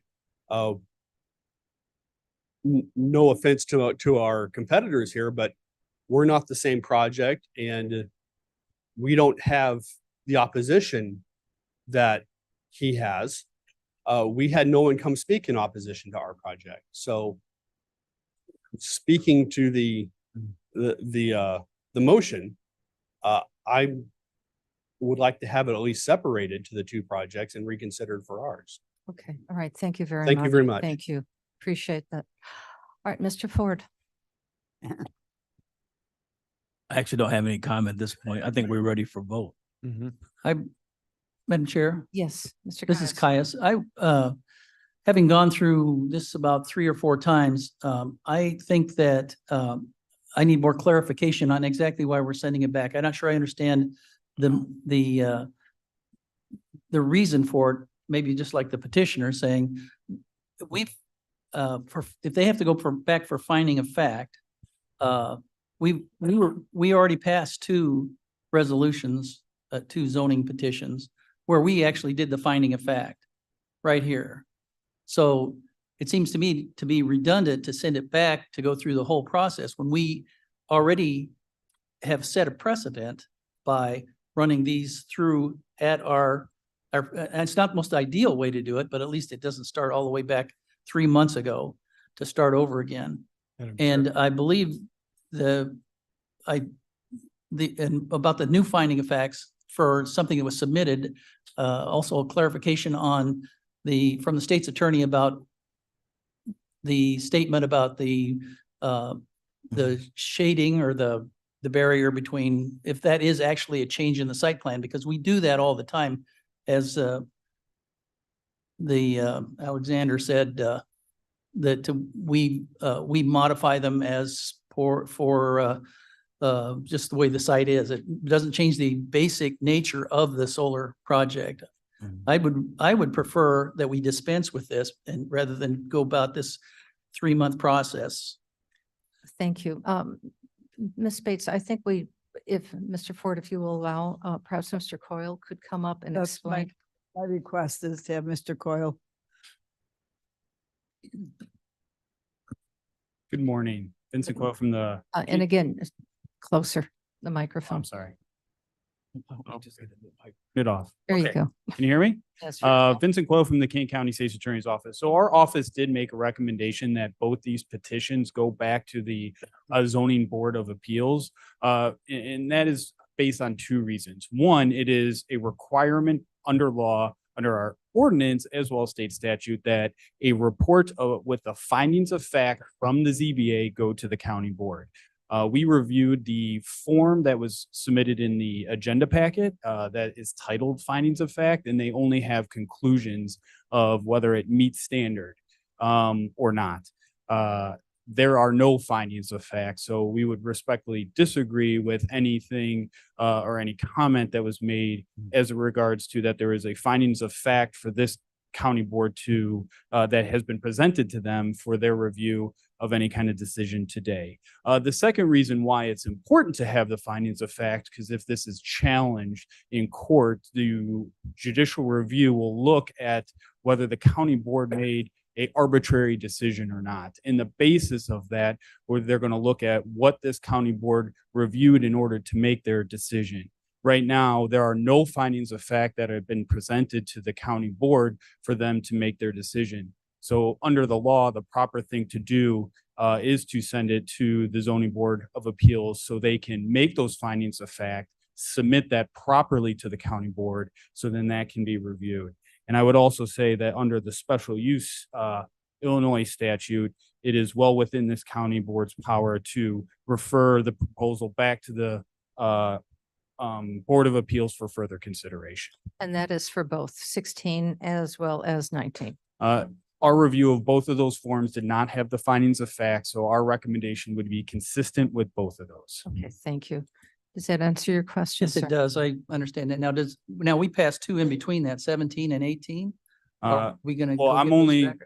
I'm only gonna, I guess, refer to these questions. So, I understand there was a process that was done at the last ZBA, and I think John Frank did his best to make sure the record was clear in case there was a challenge, given that those petitions did go forward. However, us looking at the law and going forward, the best policy and to be in compliance with the law is to make sure that that report with the findings of fact go to the county board. Mr. Linder, you had your hand up. I was going to ask Mr. Coyle about what's happened in the past with these petitions, but I think you answered that. You're looking at this. We're not looking backwards. We're looking at what we should be doing now and going forward. Yes, and the only thing I would add is we are currently under lawsuit for a solar petition, and part of the procedure of that is at play. So there, to take away any issues of procedure, the proper thing is to follow what is required. Okay, very good. Thank you. May I Bell? just add one comment, Shepro? Mr. Chair. The purpose of our ordinance and what Mr. Coyle has been indicating is really, and I know that it's frustrating for the one applicant, but I think it's important that if the board acts in a consistent fashion.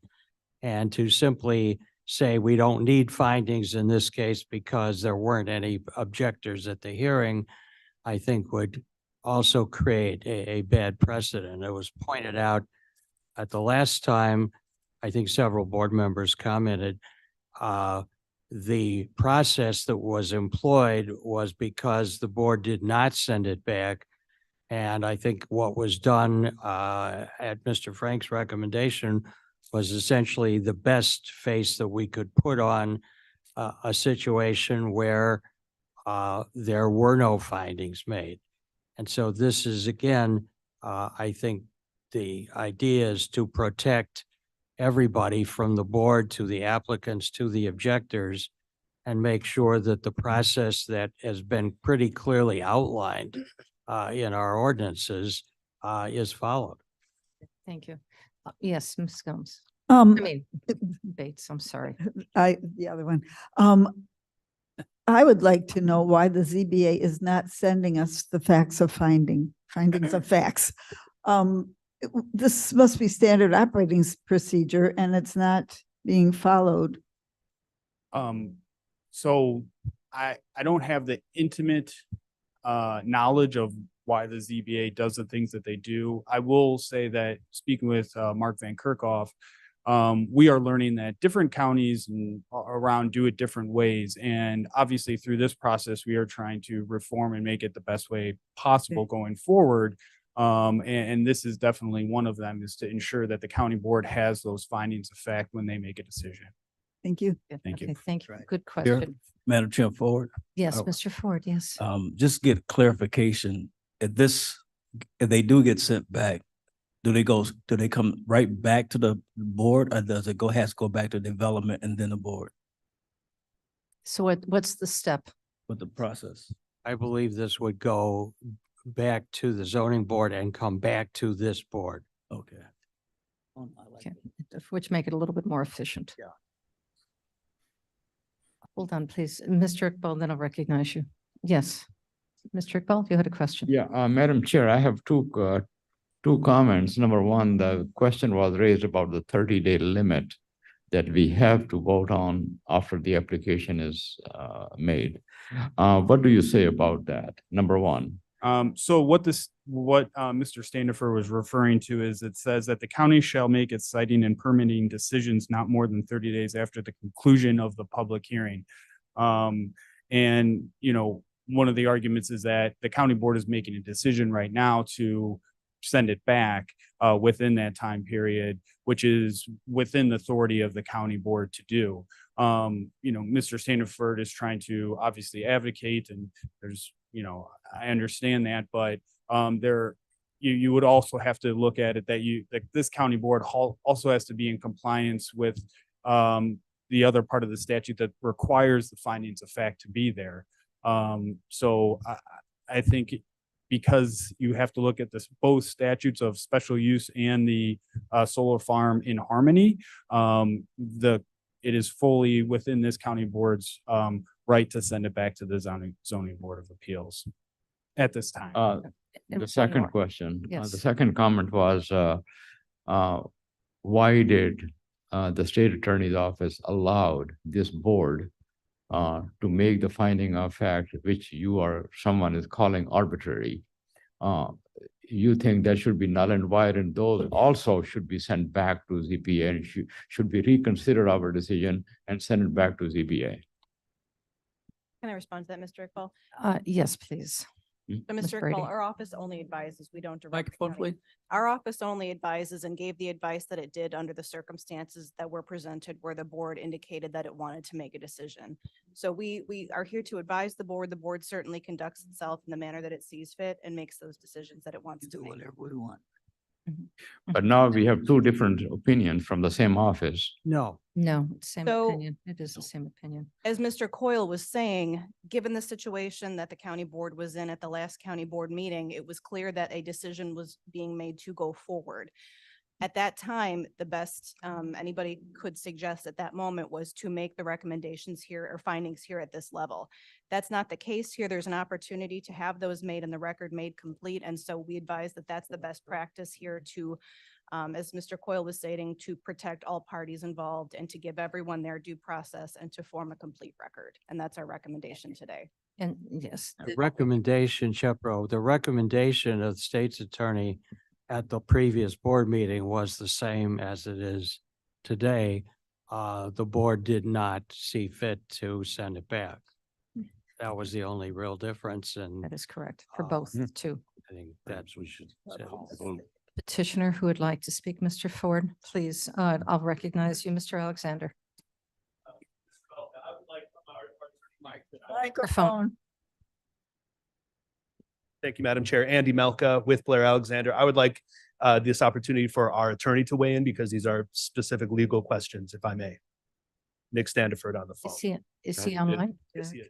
Yes, cool. yes. Andy? Nick. Hi, just 2 quick points. The first is that the findings of fact are the conclusion. That was what was the zoning board had in front of them, and that's what they voted on. And there was a whole transcript as well that buttresses the record. So in our position, we feel confident that the record is complete, and the zoning board did have the findings in front of them.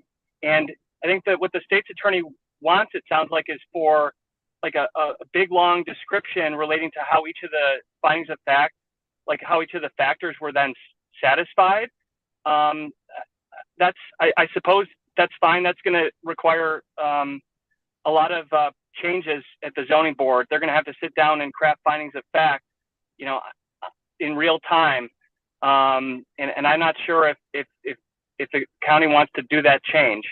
The second part of this is that if there was a lawsuit filed, and Mr. Coyle can comment on this, the judge would look at this de novo, which means basically fresh, and he or she wouldn't need to rely upon those findings of fact. So I think there's a couple arguments here why we feel confident going forward without these form findings of fact or these written out findings more specifically. And if not, we ask that the county board can simply do it here, just like they did the other one. But if the county's preference is to send it back, that's the county's prerogative too. But I would just advise that the state law hangs out there with a 30-day limit. So we would ask that you go forward and vote today. And recouping the rest of our time, I believe that the 30-day law was part of the reason that guidance is in there, as Blair just mentioned, is to prevent counties, not that this is what's happening here, but other counties could effectively enact moratoria on solar by continuing to send it back to the ZBA time after time again. The state wanted to have a very clear time limit so that these, dragged out, so that the counties, other counties couldn't drag out these processes for years or more and effectively enact moratoria on solar projects. Okay, thank you. Thank you, sir. Yes. In a shocking development, we're hearing from lawyers arguing with each other on an issue, and disagreeing. Mark the calendar. The thing is, one of those sets of attorneys is ours. So I'm going to follow their recommendation, and I would like us to call the vote. Yeah. Yes, I believe we're all in agreement. Mr. Ford? Definitely in agreement. Okay, and who seconded? I second it. Leonard. Moved it. And we have support from Mr. Iqbal as well.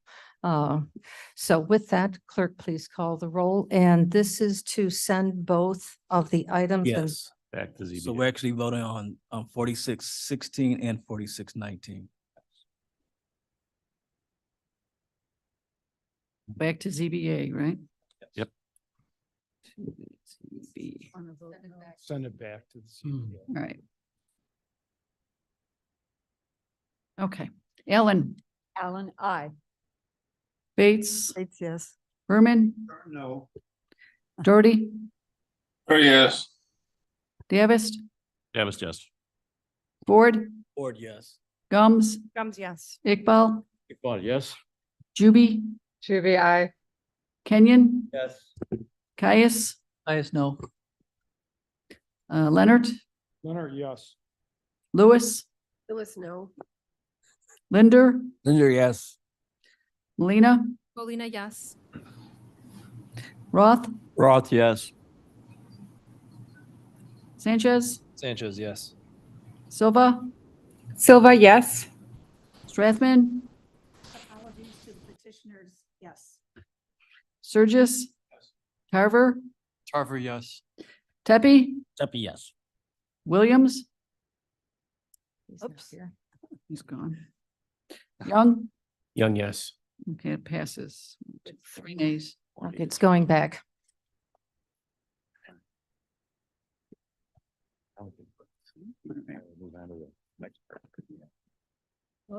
As we move forward, is there any new business? Yeah. Is there any new business to be presented to the Madam board? Chair, Yes. for the record, I'd like to explain my absence. On the advice of the state's attorney, I was told to recuse myself from any discussion of item number 4616. So since those motions were paired, I vote on either of them. So I'm sorry, but I was advised not to participate. Okay, you were missed. Thank you. Thank you for the explanation. So thank you all for coming. Appreciate it. Looking forward to having you come back. Yeah. So is there any new business? We've been here long enough. There's nothing new. Nothing new? I've developed a kidney condition or a bladder condition. Can we take a short break? I would welcome that opportunity. Let's convene for 5 minutes if you could do your business quickly. This is where I'm just gonna.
Come over from the sheriff's When they don't speak. Hello, everybody. Let's reconvene, please. I could not hear most. of I get it. it. Yeah, straight. Early so. I didn't know. I still don't. All right, we all here or here enough? I think we have a quorum in the room. Just, could you please call the roll to make sure that we get everybody back? Thank you. Roll call. Ellen, Alan present? Bates. Berman, Yes. Berman, Doherty, Doherty here. Davis, Davis here. Ford, Gums, Iqbal, All present. Juby, Be present remote. in the room. Caius, Is present. Leonard, Leonard here. Lewis, Lewis here. Linder, Melina, Selena's present. Roth, Roth here. Sanchez, Sanchez present. Silva, Silva is here. okay, Strathman, Present. Surgis, Tarver, Harvard's here. Debbie, Still here. Williams, Williams here. Young. Young here. Okay, you have a quorum. We do have a quorum. All right. Do we have any committee updates? That's where we left off. We were ready to adjourn. Adjourn yet. So, Mr. Sanchez, could you just briefly share that we'll be doing a special meeting, committee of the whole? Yeah, it's not scheduled yet, but we have received our risk assessment from our third-party consultant Ernst and Young regarding the public health building, the potential of building a new facility for the public health department. So staff and our team will be meeting this week and next to discuss that assessment, look at the possibilities, the risks, and we'll have a broader and wider discussion with the full board in January, early January, I think is our target. So that we can, as a whole body, look at those risks and then talk about if we're going to go forward with it, how we'd like to fund it, how much of ARPA money would be used, how much of county money would be used, and where would that come from? So just kind of giving you a heads up on that. All right, so we'll let you know so it doesn't come as a surprise to you all. Thank you. Thank you very much. All right, I see no other committee updates. So Mr. Sanchez, let's go on to our consent agenda, please. Oh, we vote on it as a whole, so I don't have anything to remove at this. Oh, point. Only thank looking you. to see if anybody removes something. Okay, Oh, so you can thank you go. very much. Get Thank you out. for the reminder. It's been solar field and health departments. Keep me online here. All right. Would anybody like, we're on our consent agenda, would anybody like to remove an item from the consent agenda? Yes, sir. Surges 23,497 and 23,513. 513.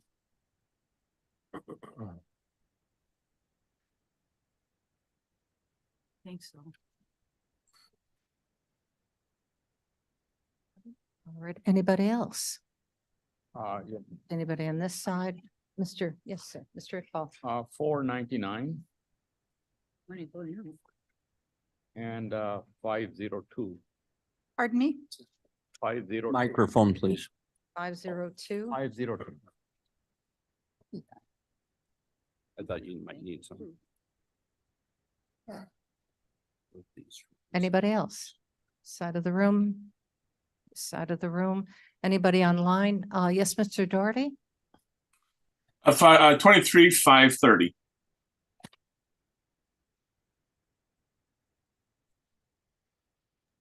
Madam Chair Juby, may I remove 23,504? Hold on a second, I'm getting caught up. Yes, Mr. B. What was the number, Ms. Tribby? 23,504.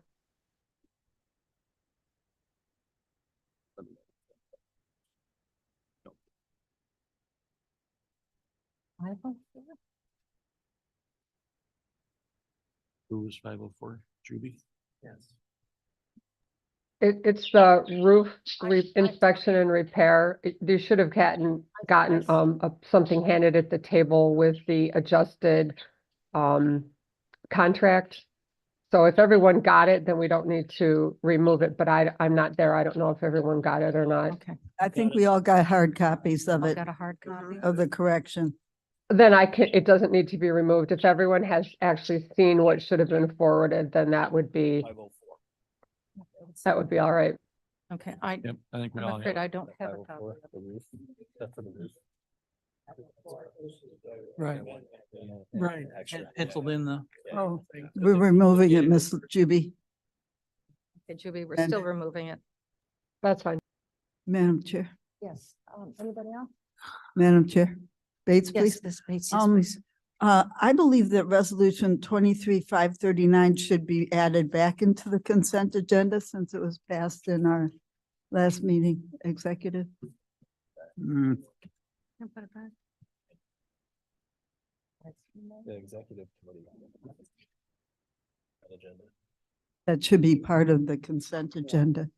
It was asked at that time to remove it at the exec, to move it off consent. Oh, okay, thank you. There were objections. Madam Chair, I'm Buddy, yes. sure it can be removed, but I did not understand that it was not going on consent when we voted. Perhaps I misunderstood that, but Microphone? There were no votes at executive, which normally would take it, advance it to the board agenda, but off consent. Good old Roberts. Well, that's Okay. been our practice. All right, are we ready? Okay, so, Oh, wow. Yes. all right. So, No, it's already removed. ready? They're at the end. All right, may I have a motion and a second to approve the consent agenda? I would move it, Wait. the exceptions that were already made. Let me, I have. Berman, second. Gentlemen, I'll be fast. About 497, 499, 502, 504. 504 is back on. Yes. 504 is back on. no, it's not. So Shepro said it should. Madam be Chair, re- point of order. Yes, Or it's been removed because there's an amendment that needs. to be correct. made. That's correct. 504 is off. 513. 513. 530. That's it. Okay. So may I please have a motion? Already got it. Second. Kenyon made it and seconded by And Berman. in Bourbon. Berman. Okay, very good. Thank you. No discussion. Clerk, please call the roll. Allen, Allen, aye. Bates, Yes. Berman, Yes. Doherty, Yes. Davis, That was Jess. Ford, Gums, Gums, yes. Iqbal, Yes. Juby, Juby, Kenyon, Caius, Caius, yes. Leonard, Yes. Lewis, Lewis, yes. Linder, Yes. Molina, Molina, yes. Roth, Roth, yes. Sanchez, Sanchez, yes. Silva, Silva, yes. Strathman, Yes. Surges, Yes. Tarver, Tarver, yes. Seppi, Seppi, yes. Williams, Yes. Young. Yes. That passes. Passes very good. All right, thank you. Or 97. All right, so that's next.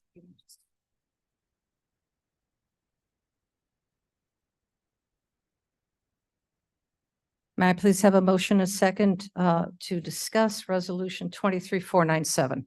Tarver moves. Thank you, Mr. Tar. Thank you, Mr. Sanchez. Mr. Surges. If I'm not mistaken, this is the $9 million $9 million ARPA funding to begin it. I believe the phrase that I heard was seed money. Is it on? Yes. Burn? Can't hear you. That was seed money to begin a behavioral analysis.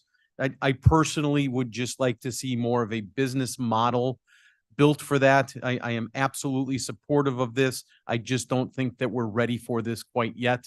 I'd be happy to work with the committee, work with Michael. But if my other colleagues feel it's ready to go, I just think $9 million is a whole lot of money to be handing out that doesn't have a business model associated with it. That's all. Thank you, Mr. Sturgis. Mr. Iqbal.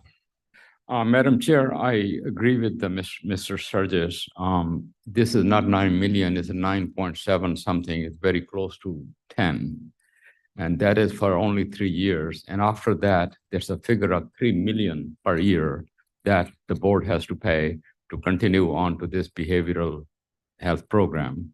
I believe it is an excessive amount, and that 3 million is of concern. We have to put more taxes on it, on the people. And this is an area that is not mandated for the county.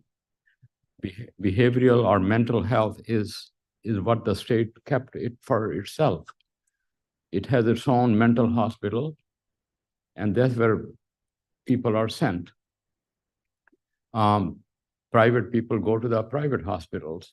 So there are no people sitting here who will go to public health office and say, I am depressed.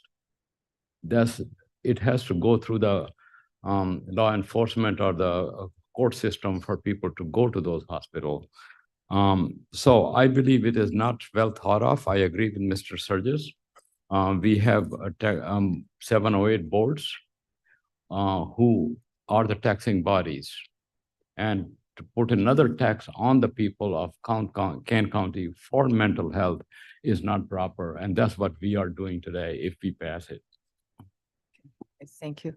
Yes, Mr. Tarver. Tarver, I'm not sure how you're going to respond to that, Mr. Iqbal. I applaud you for not having the opportunity or the need to have to visit one of those mental health hospitals. We are very lucky and blessed that we're not part of that, but there are a lot of people in our county that don't have the same type of access. So to provide them with this grant funding to be able to do that, we can show the numbers through Mr. Isaacson about the increase that COVID has increased the mental health with our youth and our young adults, specifically with our seniors as well. So I would be in full support of this, but that's all I have for right now. Thank you, Mr. Tarver. Ms. Bates. I'd like to say that in my 3 years on this board, this is one of the things I'm the most proud of that we've ever done, and I hope we are about to do. I believe that mental health is the #1 need expressed in our countywide needs assessment. I believe that in order to be an excellent county, we have to go above and beyond those things mandated to us by the state of Illinois. And I am 100% in favor of this. I believe that part of building the business plan, the business model for this will come out of this $10 million. Okay. Mr. Tepe. Thank you, Tepe here. In addition to echoing what Mr. Tarver just said, mental health is one of the key things that is a major, major issue throughout the country, but really in this county. And if you look at the debacle that just occurred in Elgin Township, where the irresponsible actions by that particular board has now cut the funding to $40,000 a year from what could have been several $1 million a year. Okay. There is so much need in this area that, just like Ms. Bates, I feel this is one of the things I'm more proud of to really actively support. Thank you. Yes, Strathman. Yes, Strathman here. I think that I would be remiss if I did not mention that hospitalization is not the final goal of mental health treatment. It's to get people recovering in their life and have tools to work to solve their mental health problems. It does not always require hospitalization. And I think that that should be on record as well. Yes. Yes, sir. Thank you, Madam Chair. Sanchez here. I'm going to be voting in favor of this for many reasons, but I would like to respond to some of the comments made. The idea that there isn't a work plan attached to this is not a requirement to pass any of our projects. It never has been, and I don't recall, having to pour over IT work plans to pass some of their projects or building management or any of our other departments. So I think the concept that a work plan is needed is not really relevant here. I understand Mr. Sturgis wasn't able to attend the last American Rescue Plan meeting, but it has been 2 weeks since then. That is ample time to reach out to staff, to ask questions, to probe the projects and be very critical of it, as we all should be of everything that we vote upon. Excuse me. So I would just recommend that anybody that has any concern about the potential for the health department to fulfill this project, should reach out to Mr. Isaacson and get details directly from the source. The idea that this would also be a program that would outlive the ARPA money and require $3 million a year of county money is not true. That would be a decision for the county board to make at that time if they would like to continue these programs with funding from some source. But we are not being binded to that type of funding going forward, and the health department is well aware of that. So for those reasons and more, I will be voting in favor of this. Thank you. Is there anybody else? Hearing none, Madam seeing Chair, none a follow online. up to Yes. Mr. Carver's question. The data that has been presented in this packet, the data that has been presented in this packet is old and vague. It said during the COVID, the suicide attempt went up 97%.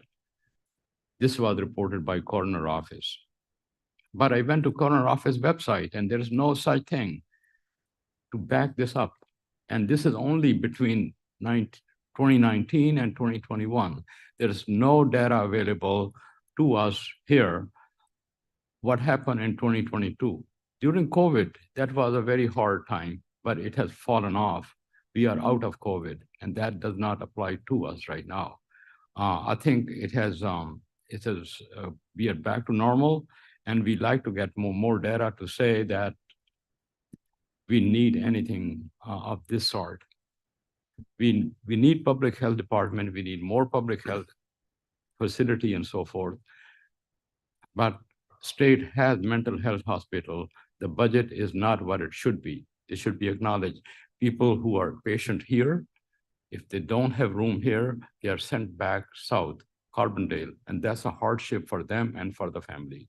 But we should work with the General Assembly to get more funding for the public, for the mental health hospital in Elgin. All right, are we ready? Madam Chair, Sturgis again, please do not, I don't want my comments misunderstood.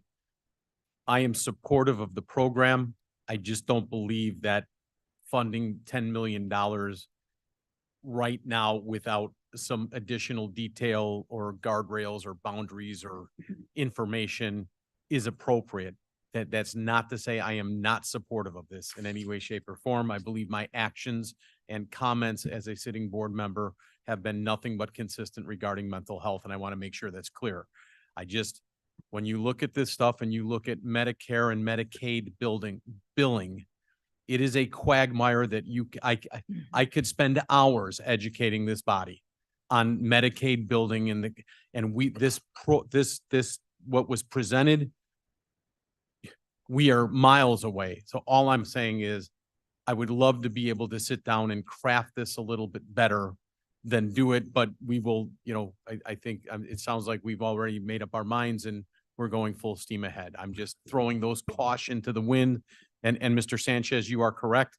I did miss the last meeting and have been trying to catch up desperately. And I just did not get to that yet. And I apologize, but I am the biggest fan of Mr. Isaacson you will ever find. So. And last comment, please.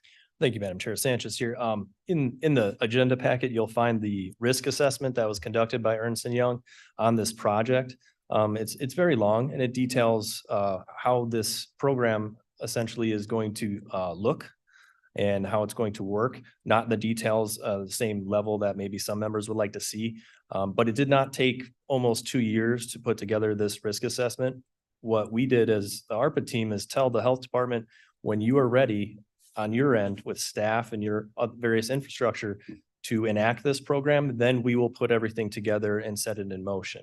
So it is, voting on this today is not getting ahead of anything. It is actually, we've been waiting very patiently. Mr. Isaacson came on as a new executive director last year. He's had his work cut out for him and has been quite busy,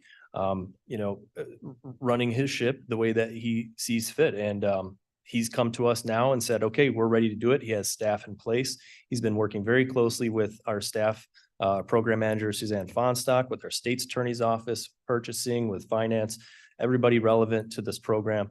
And he has everything in place to make this happen. So I would just recommend for any board members that have any concern or questions about how this program is going to look, to reach out to Mr. Isaacson, do a little homework and find out everything you need to know. Thank you. And I would concur. I generally speaking, I think any of our department heads are welcome the advice of a board, especially when you're a subject expert. Knowledge is power, and sharing that knowledge is something that as board members, you should all do. Do you have a specific insight into? Here, before we, opportunity? that's a blanket statement that has been thrown out on us. There is a fine print with this thing. If you read the fine print, you get what this program is. And it is nothing. It hires 2 full-time people, and then it hires consultants for $4.5 million every year. And then it says there are no professionals available in this county to service that. So this is an incomplete and vague program right here. I mean, you look at this, if you can show it on the thing, it is right here. It's a very fine print. You have to read this fine print. And it's all there. I don't have to talk to Mr. Isaacson. It is there. And it doesn't, suit well with the taxpayers. All right, thank you. Yes. Ms. I believe Exhibit A shown in our packet gives details on what the program will be, how it will be serviced, how it will be run. I think the details are there, several pages in small print. So are we ready to call the vote? Are you ready? Yes. Clerk, please call the roll. Okay, this is for 23-497. Allen, Allen, aye. Bates, Yes. Berman, Berman, yes. Doherty, Already know. Davis, Davis, yes. Ford, Ford, yes. Gums, Yes. Iqbal, Well, no. Juby, Kenyon, Yes. Caius, Yes. Leonard, Leonard, yes. Lewis, Lewis, yes. Linder, Linder, yes. Molina, Molina, yes. Roth, Roth, yes. Sanchez, Sanchez, yes. Silva. Silva, yes. Thank you. Strathman, Strathman, yes. Surges, Abstain. Tarver, Tarver, yes. Tepe, Deputy, yes. Williams, Williams, no. and Young. Young, yes. It passes 3 nays. May I please have a motion and a second to discuss item number 23-499? Sir just moves. Roth will second. Ms. Gums, second first. Yeah. To them, Mr. Roth. Mr. Iqbal. Yes, thank you, madam. This resolution concerns bulldozing someone's house. And nothing has been provided to us. What does this house look like? Why it is unsafe? The only thing is the address. If the address is mistyped or has a typo, it will go to a wrong address and bulldoze somebody else's house. So I raised the question with Mr. Mark Weckerhoff, and he said there would be more to it. But we are voting on the packet that is given to us. And every time there's information, nothing should be withheld from the board. It's electronic, it doesn't cost anything more than put those figures, pictures, and documents in the packet. And that's my concern. Yes, sir. Linder. At development, we did see photographs and it was something that needs to be turned down. Yes. Madam Chair Ford. Mr. Ford, there you are. Yes. Thank you, Madam Chair. Yeah, he's right. We did see pictures. Not only that, this has been through the court system. So it's been clearly identified, the situation, the conditioning, and the unsafeness in the community. So there's a stream procedure that took place before it got to the development committee. He addressed my. Okay, very good. Are there any other questions on this item? All right, clerk, please call the roll. Allen, Allen, I. Bates, Bates, yes. Berman, Berman, yes. Doherty, Oh, yes. Davis, Yes. Ford, Board, yes. Gums, Gums, yes. Iqbal, Well, no. Juby, I. Kenyon, Yes. Caius, Guys, yes. Leonard, Leonard, yes. Lewis, Lewis, yes. Linder, Linder, yes. Molina, Molina, yes. Roth, Roth, yes. Sanchez. Sanchez, yes. Thank you. Silva, Silva, yes. Strathman, Yes. Surges, Yes. Tarver, Tarver, yes. Tepe, Tepe, yes. Williams, Williams, yes. Young. Young, yes. Passes. Passes. One nay. May I have a motion and a second to discuss item number 23-502? Molina moves. Molina and Gums. Well, Ma'am, this concerns the public defender's office, adjustment that I think we passed. The question here is how the adjustment is going to be made. And I would like to hear from the finance director, how would she adjust that, difference? I believe it is 800,000 or so. Ms. Hopkinson? The budget adjustment would just make use of our fund balance in terms of the source of the revenue for these additional expenses. So would it be the fund that's coming from the interest rate revenues? It's the general fund. It's coming, okay. So do we have enough fund? I thought we were short of it and we were getting the monies from interest earned. In terms of the budget adjustment that's in your packet, we are just going to be using fund balance, and the fund balance is made up of any revenue that is in excess of expense. So any revenue source Okay, goes to fund balance. Do you want to take this one off? too? all right, okay, thank you. All right, any other questions on this? That's Doherty. Seeing none, clerk, please call the roll. Allen, Allen, I. Bates, Bates, yes. Berman, Berman, yes. Doherty, Yes. Davis, Yes. Ford, Board, yes. Gums, Gums, yes. Iqbal, Yes. Juby, I. Kenyon, Yes. Caius, Guys, yes. Leonard, Leonard, yes. Lewis, Lewis, yes. Linder, Linder, yes. Molina, Molina, yes. Roth, Roth, yes. Sanchez, Sanchez, yes. Silva, Silva, yes. Strathman, Strathman, yes. Surges. Yes. Tarver, Tarver, yes. Tepe, Yes. Williams, Yes. Young. Yes.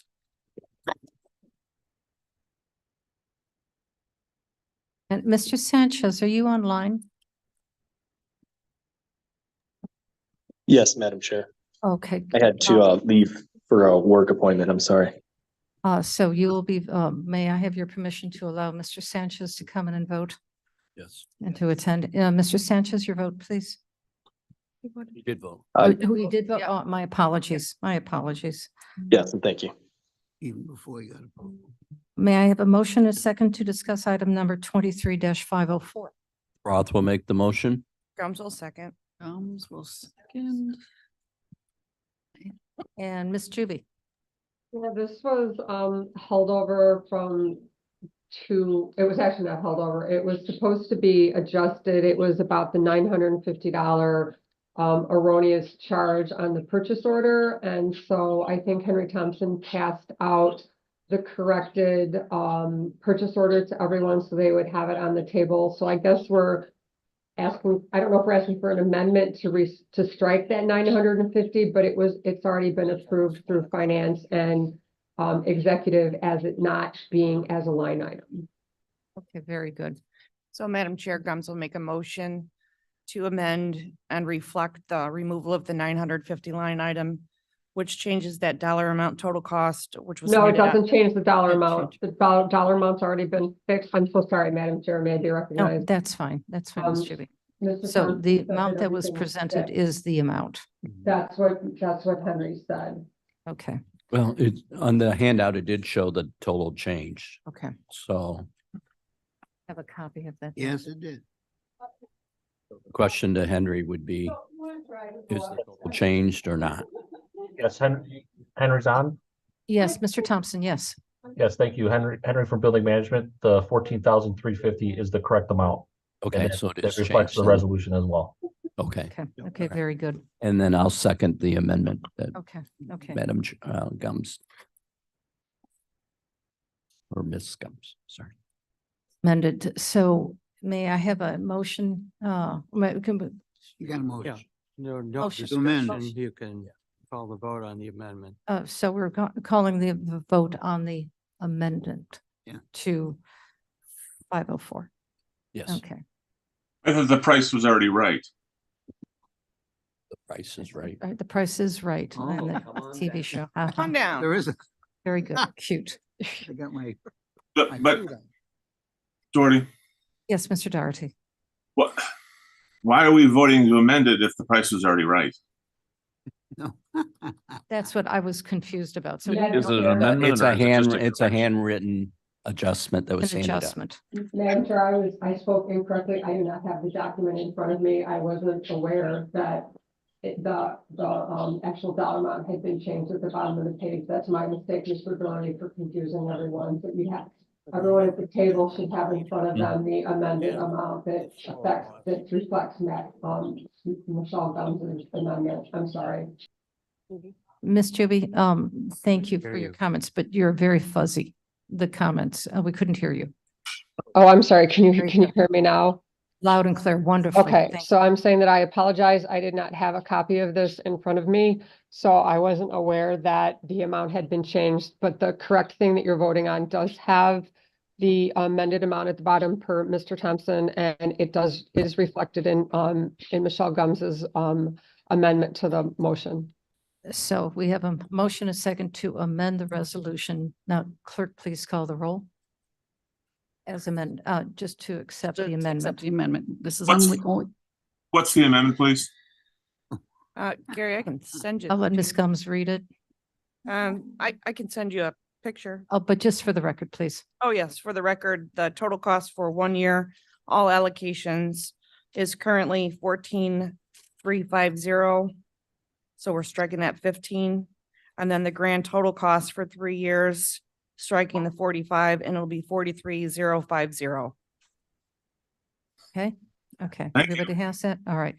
Now we're voting on the amendment. I won't get that from her. Okay, just on the amendment. Ellen, Alan, I. Bates, Yes. Berman, Yes. Doherty, Oh, yes. Gavest, Yes. Ford, Yes. Gums, Gums, yes. Iqbal, Yes. Juby, Juby, I. Kenyon, Yes. Caius, Yes. Leonard, Leonard, yes. Lewis, Yes. Linder, Yes. Molina, Molina, yes. Roth, Roth, yes. Sanchez, Sanchez, yes. Silva. Ms. Silva. Silva, yes. All right, thank you. Strathman, Strathman, yes. Sturgis, Yes. Tarver, Yes. Tepe, Happy yes. Williams, Yes. Young. Yes. That passes. Okay, so now let's vote on the resolution As as amended. As Clerk, please call the roll. One motion? Yeah, we Yeah. do Yes, have a we do. motion. Yes, we do. Motion Yeah. and second. Ellen, Alan, I. Bates, Bates, yes. Berman, Yes. Doherty, Doherty, yes. Davist, Yes. Ford, Ford, yes. Gums, Yes. Iqbal, Yes. Juby, Juby, I. Kenyon, Yes. Caius, Yes. Leonard, Leonard, yes. Lewis, Lewis, yes. Linder, Yes. Molina, Molina, yes. Roth, Roth, yes. Sanchez, Sanchez, yes. Silva, Silva, yes. Strathman, Yes. Sturgis, Yes. Tarver, Yes. Tepe, Happy yes. Williams, Yes. Young. Yes. Yeses. All righty. It's gonna be a new roof. May I have a motion, a second to discuss item number 23,513? Gums will move. Strathman will second.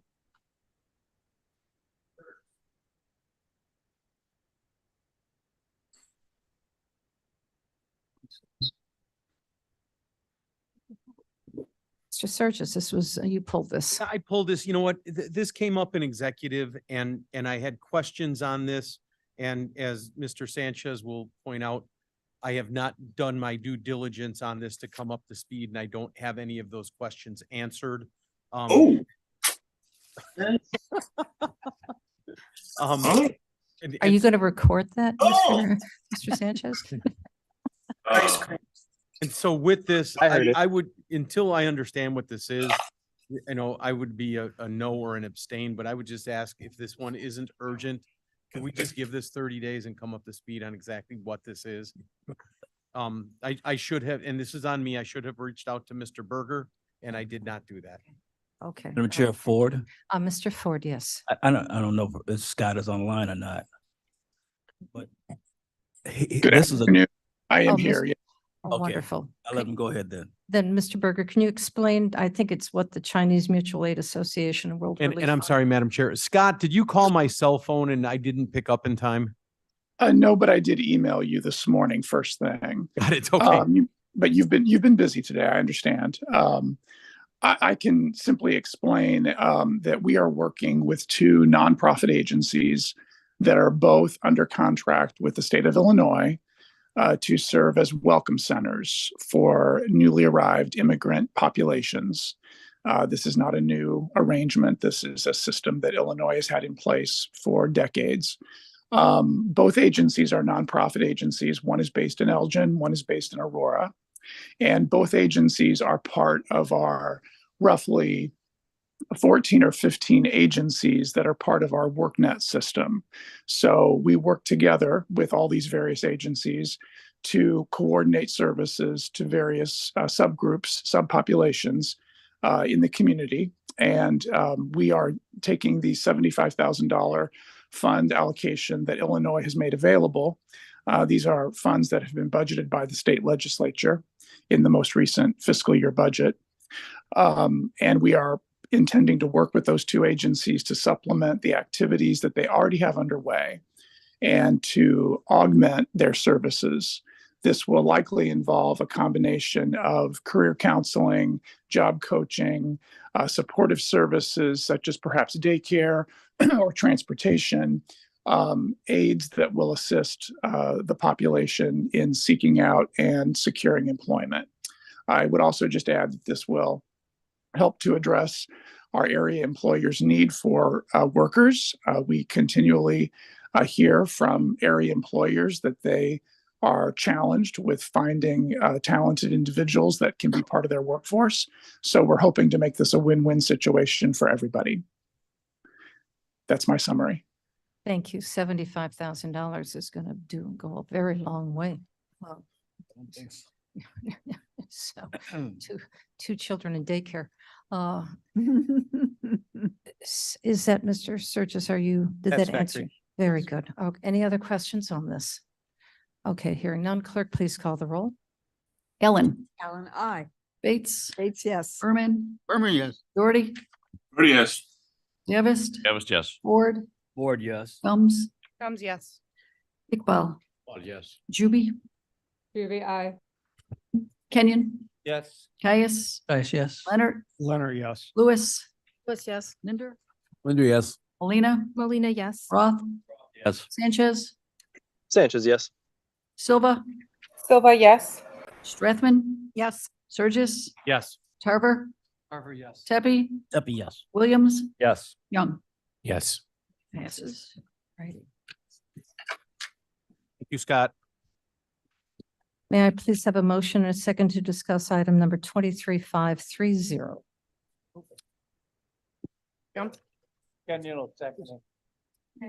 Davist and Kenyon. Mr. Doherty, that's you. 8-0. Thank you. I'm voting no. Well, you pulled it. Thank you for telling us your vote. Is there a reason why you'd like to pull it? Yeah, I told transportation that I'm pulling all adopt the highways, voting no on them because we have no regulations regarding who can adopt the highway, and I'm afraid we're going to have some bad characters wanting to adopt the highway, and we can't stop them because we have no moving regulations. I'm just pre-planning. I could be wrong. All right, you're being preemptive. Okay, appreciate that. Thank you. Is there any other discussion on this? Seeing none, clerk, please call the roll.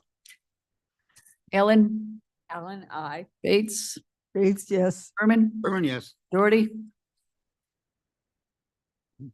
Doherty, no. You, Davis, Davis, yes. Ford, Board, yes. Gums, Drums, yes. Iqbal, If they're cleaning up the highway. he's gone. Juby, Shuby, I. Kenyon, Yes. Caius, Caius, yes. Hurt, Yes. Lewis, Louis, yes. Linder, Linder, yes. Molina, Molina, yes. Roth, Roth, yes.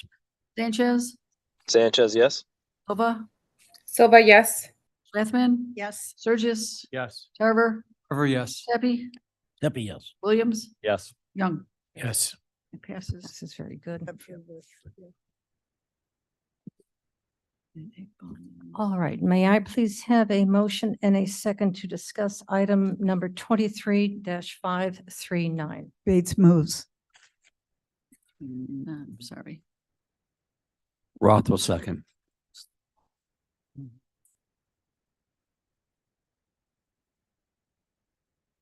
Discussion. Yes, Mr. Teddy. Pepe here. Madam Chair, fellow board members, I realize there was a lot of discussion on this week. This is changing a procedure that does not need to be changed.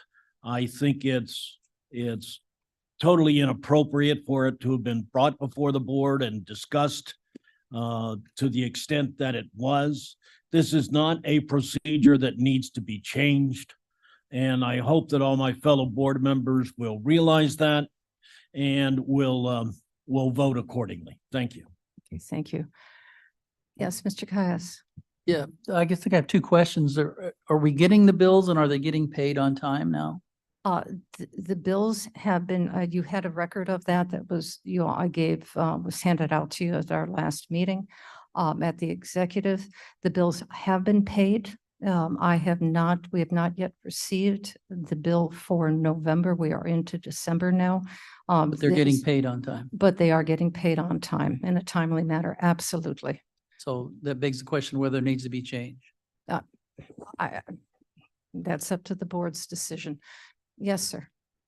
This is kind of an awkward situation.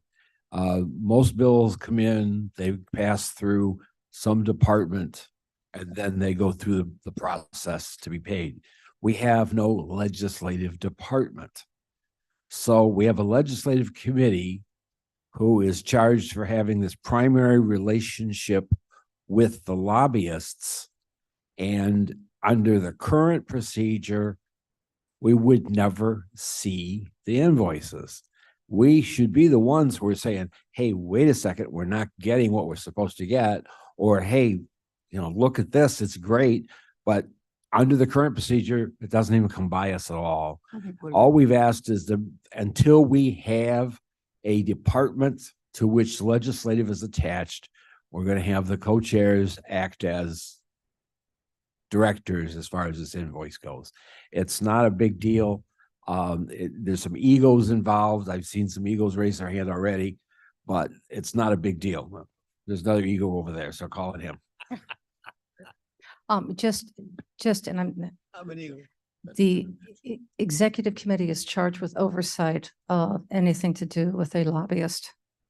So you do have another committee that is supposed to oversee work with the lobbyists, and that's part of our county code. Yes, sir. Berman here. And whether we think that it needs to be changed or doesn't need to be changed, this spells out exactly what needs to be done. And I think it satisfies everyone, to the best of my knowledge anyway. Everybody gets a chance to see the invoice, make sure that they approve it, and it goes on in a normal procedure. So I don't know why we want to change it from something else. This is what we want. So I would vote in favor of it. Thank you. Okay, thank you. Yes, yes, sir. I tried, first of all, it's still strange feeling to know that Vern and I are in accordance. Welcome to the role of bipartisanship. That's a dangerous situation. Feels a little strange, but I attempted this at exec My understanding of the situation was that what we wanted to make sure was that the billing was being done properly by the lobbyist and we were receiving all the detail that we wanted, and then it would be paid in a timely manner. In the process of discussing all of it, it came to light that the legislative committee was not receiving it as well. And I do agree that is part of this equation. So I made a motion to amend it to include number 1 and strike number 2. By all means, let the legislative committee chairs receive all the information so they can put eyes on it and be part of the process to make sure it's okay. But beyond that, the full board has already agreed to a contract and a process, and it's in place. And the state's attorney's office became involved to make sure that billing was done properly. And it would appear that it has been resolved, that they are now billing properly and they're being paid properly. So adding the legislative committee chairs to a list of who receives it, I think is a great idea. I'll try this again. I would move to amend this to accept item number 1 and strike item number 2.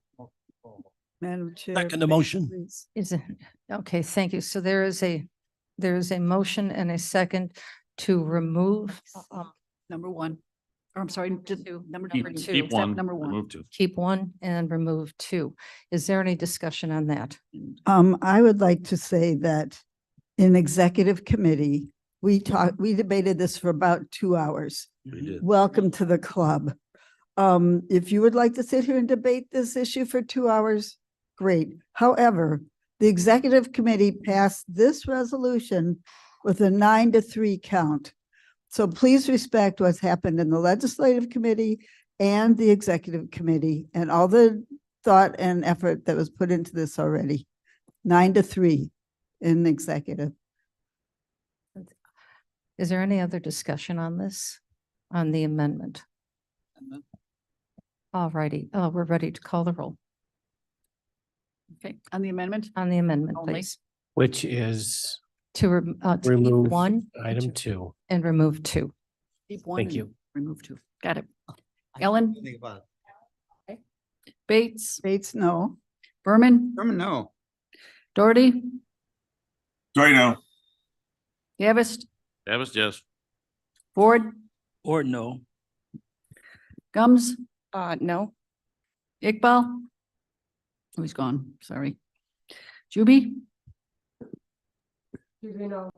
Can you speak up? I'm sorry. GB, no. Thank you. Kenyon? No. Caius? Guys, no.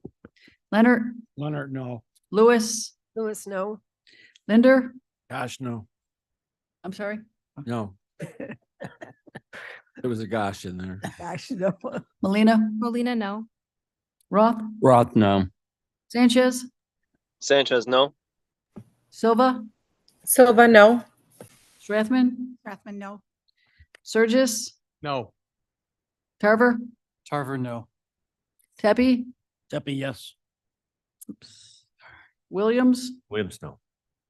And Young? Yes. Fails. All righty.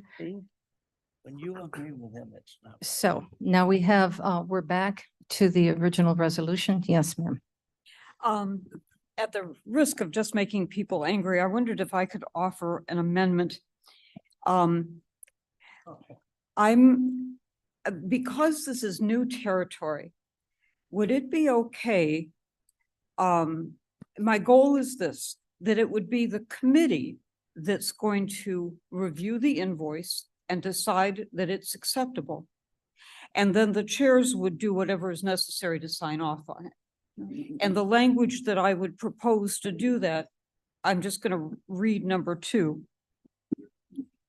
Upon receiving the invoices, the legislative committee shall review and verify the services provided by our vendor for accuracy and compliance with contractual agreements. If the legislative committee deems the invoices acceptable, then the co-chairs and shall approve of the invoices, then the co-chairs shall forward the invoices for payment processing. So it just puts the burden on the committee with the co-chairs signing off. And the reason I'm tossing that out there is that one of the reasons that we wanted to approve this vendor and we wanted to pay them this amount was that they are agreeing to act as staff for a while because we don't have staff. And we want to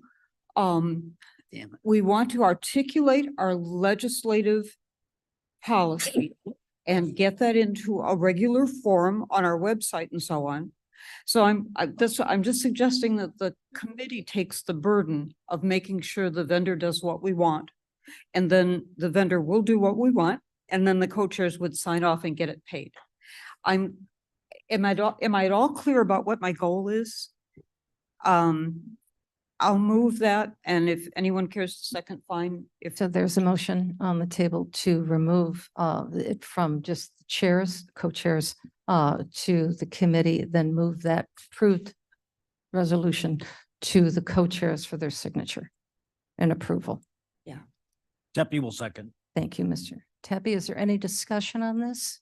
All right, hold on. Yes, Mr. Berman. Well, we're talking about a simple invoice. We're not talking about a decision about something that is going to carry the whole committee. All we're doing is talking about somebody approving an invoice, and the chairs of the committee should be able to do that. Doesn't have to go back to the committee to get approval. What?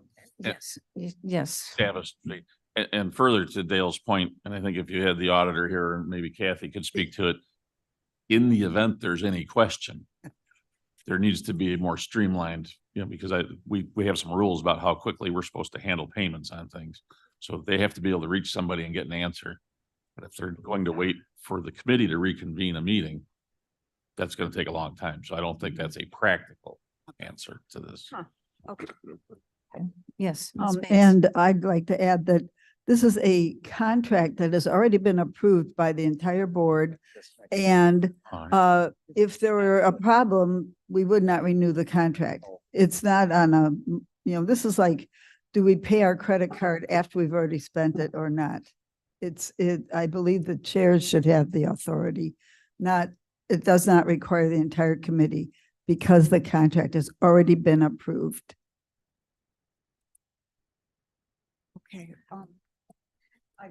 I'm sorry to belabor the point, but I'm just in reading the language, it looks like the whole burden is on one person. One of the co-chairs will sign off on this. And I just wonder, I just feel, if it were in my position, I would not be comfortable with that. I would want the support of my committee.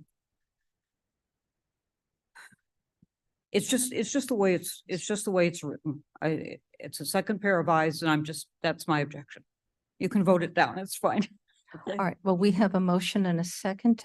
Is there any other discussion on this amendment? Then we're ready to take a vote on the amendment. Ready? Ellen? Aye. Bates? No. Berman? Berman, no. Doherty? Mr. Doherty? Okay. Davis? Davis, no. Ford? Ford, no. Gums, no. Iqbal? Sorry, he's gone. Juby? no. Kenyon? No. Caius? No. Leonard? Leonard, no. Lewis? no.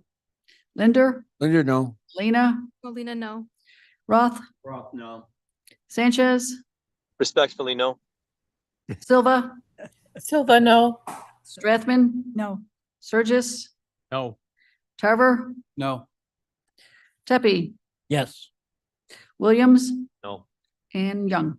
No. It fails also. Respectfully. All right, respectfully. Any other discussion on this? Okay, I believe we're ready to call the roll then. On resolution. As it stands. As it stands. All right. Ellen? Remember what this is. Alan, aye. Bates? Bates, yes. Berman? Berman, yes. Doherty? yes. Davis? Davis, no. All right. Ford? Ford, yes. Gums, yes. Iqbal? Never mind. Juby? Aye. Kenyon? Yes. Caius? Caius respectively, respectfully, no. No. All right, Leonard, Leonard, yes. Lewis, Lewis, yes. Linder, Linder, yes. Molina, Molina, yes. Roth, Roth, yes. Sanchez, Sanchez, yes. Silva, Silva, yes. Strathman, Strathman, yes. Surges, Yes. Tarver, Yes. Tepe, No. Williams, Yes. and Young. No. All right, passes. 4 nays. 4 nays. All right. 2 more. May I have a motion and a second to approve item number 23-540? Gums will move. Leonard seconds. Comes in Leonard. And Leonard, second. Yes. Yes. Mr. Tepe, there you Thank are. you, Madam Chair, Tepe here. I believe this is an item that should be voted down. Funds associated and earned due to the ARPA should be and remain under the ARPA committee and not be reallocated. So I will be respectfully voting no to this, and I encourage my fellow board members to do the same. Thank you, Mr. Tepe. And any other comments on this? I see none. I see none online. All right, clerk, please call the roll. Ellen, Alan, no. Bates, Bates, yes. Berman, Berman, yes. Doherty, Doherty, yes. okay, Davis, Davis, yes. Ford, Ford, yes. Gums, Gums, yes. Juby, Juby, no. Kenyon, Oh. Caius. Caius, no. Leonard, Leonard, yes. Lewis, Lewis, yes. Linder, Linder, yes. Molina, Molina, yes. Roth, Roth, yes. Sanchez, Sanchez, yes. Silva, Silva, yes. Strathman, Strathman, no. Surges, Yes. Tarver, No. Tepe, No. Williams, Yes. and Young. Yes. It passes 1, 2, 3, 4, 5, 6, 7. You get more than 7. Yes, it passes with 7 Passes. nays. 7 nays. May I have a motion to discuss item number 23-541? Burgess. Mr. Linder, Surges. second. Thank you. Surges and Linder. Discussion. Yeah, bro. Linder, Linder. Yes, discussion. Yes, please. Davis speaking. With regard to the Herculean effort of, doing this internal equity study, a lot of discussion, and trying to work with department heads, executive level, folks that we've put a lot of faith in. I don't think we have all of the ranges brackets exactly right yet. But in the discussions with HR director, the assertion was, look, if we can get to the finish line on internal, we will move to external, and that will allow us to continue the work and make adjustments. Some of the directors are pretty happy now with where it is. Some of them are not, and I know that they're hoping that what will happen as we move forward is that they will see those adjustments. I fall in that camp. I've given my support to it for that reason, that it's a work in progress and it will continue. I do see one thing, and I didn't notice it till today, in the little chart here about hiring range and approval required. One of the discussions that I was part of, Madam Chair, I think hopefully your recollection will be the same, was that I felt it was important for our executive level directors in these various departments to have enough autonomy that they would not be triggered for further approval until they got to the third quartile, until they got to 75%, I think was the number that we had discussed. And that it doesn't say that in the little chart here. Other than that, if we can make that change and give them that much autonomy before we, I don't want to say second guess, but require them to get permission to do their work within their departments, then I will continue to support it and remain hopeful that as the external portion begins, we'll refine this even further. We'll make changes, adjustments until all of our directors really are satisfied with it. Is that a motion?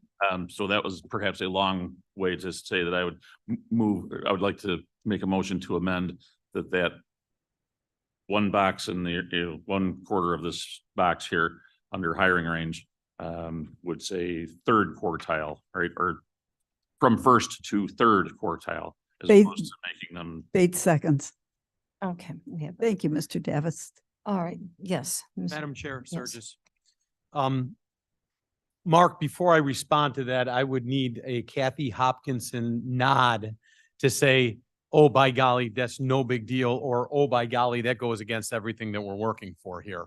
And if I can, and I guess I should have jumped in a little bit quicker than Mr. Davis had reacted on this.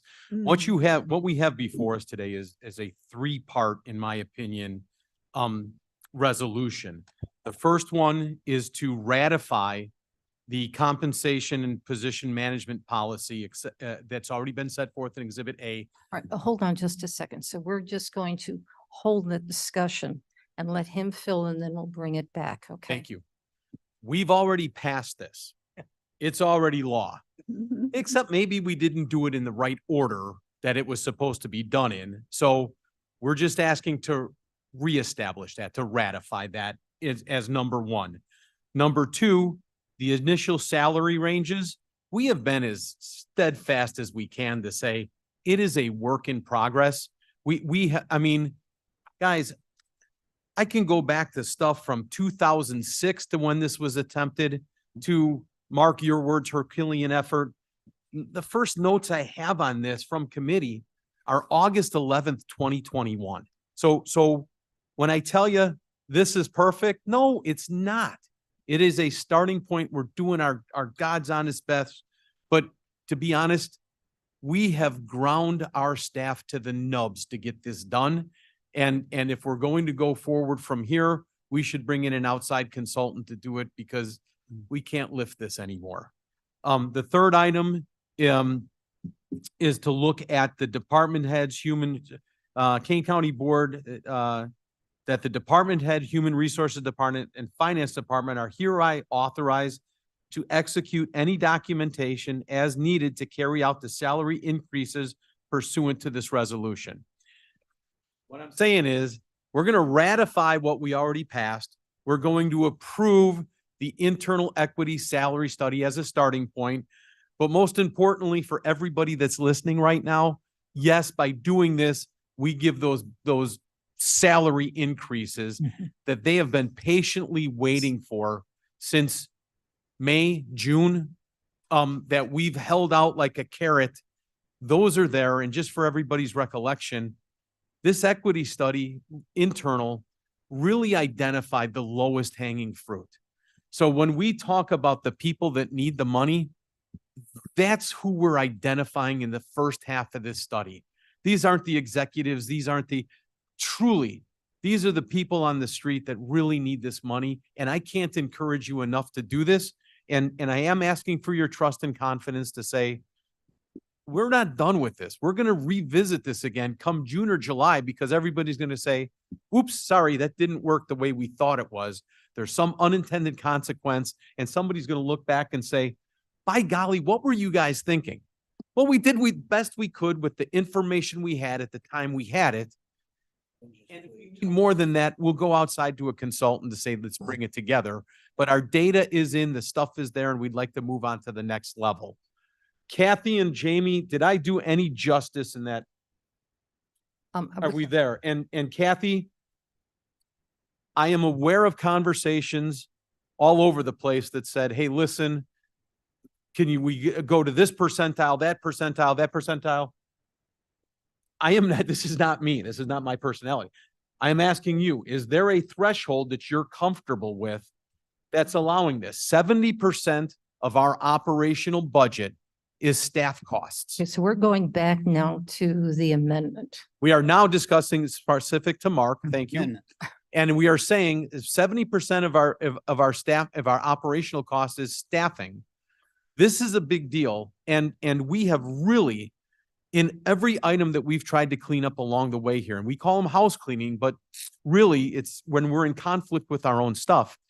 we have tried to make this as easy as possible to bring on a new hire as expeditiously as we can. From the state's attorney's office saying, hey, you guys, you're offering health insurance, but it lags so far back. We've shortened it, to saying, here's salary ranges that we can get people in at. We are trying to respond, but this is all encompassing. And so Mark, I hear you. I'm just looking for somebody from that avenue there that say, yes, because that wasn't the original discussion. And then there was a subsequent conversation. And then I think yet there was a third one. And if 75% is where you're at, if we can all live with that, yay. If finance director can live with that, if not, we should back it down to where it was. And Kathy, I'm not trying to throw you under the bus. I'm just saying, if you're looking for a tool to help with budgeting practices, and this is one of them, then let's tell Mr. Davis, no, it should really be 63% or whatever. I don't, you know. Before Kathy is asked to respond to that, I would suggest that what you're talking about is a policy decision.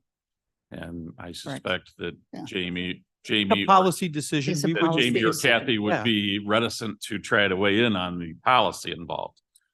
I'm just literally I know that- asking for financial information to But be able to say. that's kind of mercurial. I have to agree with The, Mr. Davis, but we've got two other. Not three looking to other people- change the three other overall people wanting to structure, speak. numbers, brackets, any of that. The effort, if it's flawed, it's not without noble effort, right? All I'm saying and have been saying is that we've put a lot of effort and a lot of thought into hiring director level people. And I don't want to micromanage them in their day-to-day activities. I would like to ensure that they have enough autonomy to do their job in a reasonable fashion, because the whole effort here was to streamline this, make it efficient, let them hire who they need to. And I don't think I expressed it properly the first time in that little graph there. I am suggesting that the first part of the graph, that where the approval required is simply the department head or elected official, should go from minimum to third quartile. Above third quartile, the rest of this supervision, observation, evaluation kicks in, and it's handled that way. Okay, we've got several other people, but Mr. Linder? Okay, I want to sort of amplify what Mr. Surgeon said, but I'll say it in a different way. We could take 24 pencils, hand them out, take a 10-minute break, have everybody read through this, and we would come back with 24 amendments. And at this point, we have people waiting for their increases. We've promised it for a long time. We've spent a lot of time trying to work this out. Thank goodness we brought finance into the picture so that we're looking at finance for everything we do in terms of spending money on salaries. And hopefully we'll continue to do that. I would hope that our department directors would talk to finance about what they've got left in their budget before they make an offer that's above the midpoint. But we can't fix every little item that's in this. And Mark, I'm not belittling your comment as little, but we can't fix all of this today. We need to have people going home for Christmas knowing that, come the next payday, they're going to get their raise. And I think that's at this point important. And I think we'll come back one by one to each of the 24 complaints, including Mark's. Okay, thank you. We have many conversations about this right now, so let's get Mr. Berman. Berman, I agree with Mr. Surges that this is a work in progress. We've come along, we shouldn't pick it apart. I think the plan is there. Let's approve it and go on. I'll tell you, the 3 years I've been on the board, one of the reasons I really wanted to be on the county board is that I really felt there was some injustice in the pay of our employees. And I'll tell you, I'm really happy and proud of what we've done the last 3 years to work with salaries and increasing the benefits for our employees.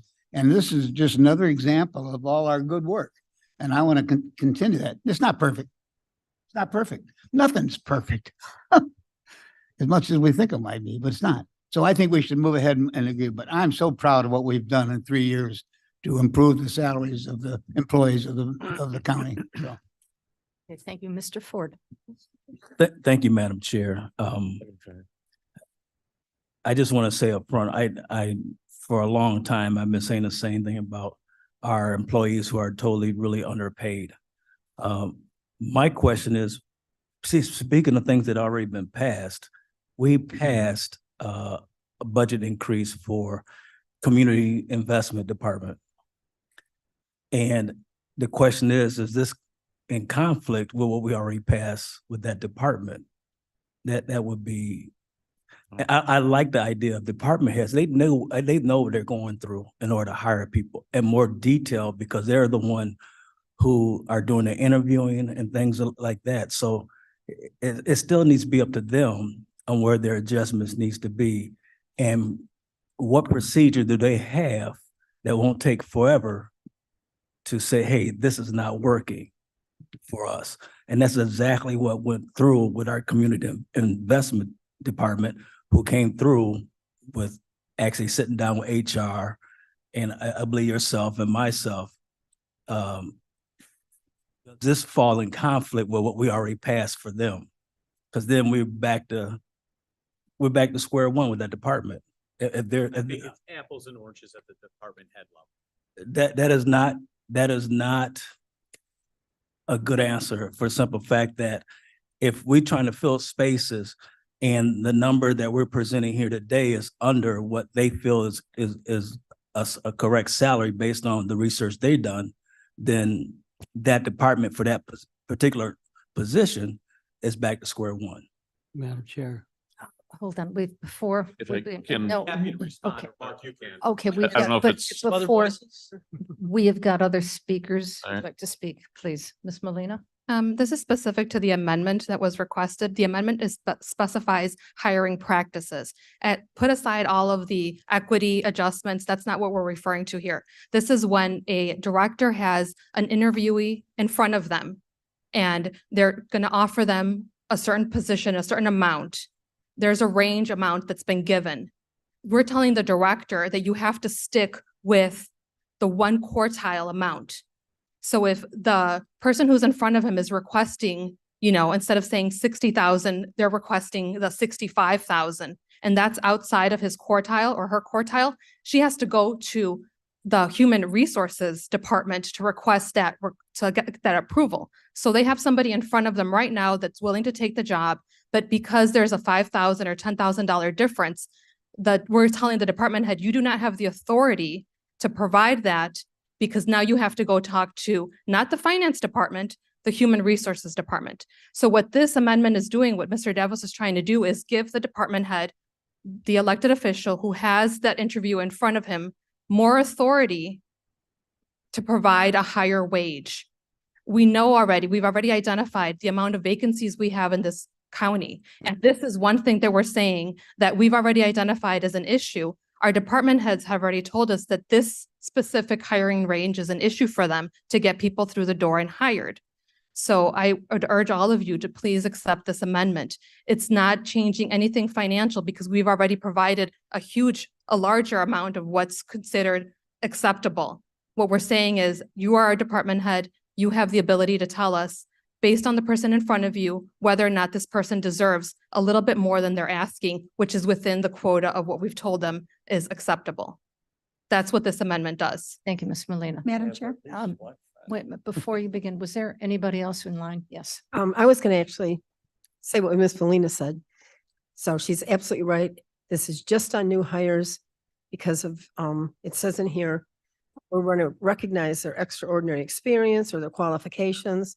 And we want to be able to get that qualified person right there and not wait while it goes through a bunch of channels and lose a good candidate. So I fully support the amendment. Okay, very good. Yes, ma'am. Would you please ask Ms. Molina if by the amendment, she means Mr. Davis' amendment? Correct. That's the only amendment on hand. That's Okay, the thank one on you. this Thank under you for that discussion. clarity. Yes. Thank you. Yes, Mr. Caius. Haven't spoken yet, Caius. I think Mr. Davis is on the right track, and absolutely, we hire these people. We trust them and they are qualified. Our executive directors are. And they have their own budget. And then I don't think he's gone far enough because I think they know what their budget is. What if they have to go into the third or fourth quartile of it? They've already got it in their budget. We've hired them and we trust them. And if you really trust them, then let them make the hire. So I don't think 3/4 is high enough. I think that they should, if it's in their budget, we trust them, they can hire. Equity is a completely separate thing. And all the stuff, the 99% we talk about getting the raises and stuff like that, that's great. I think that's perfect. But this isn't an equity issue.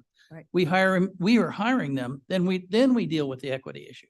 So it's still up to the third quarter. And just to Travis, that was my initial position actually, was we hired these people to be in charge of their departments. Let them be in charge of their departments.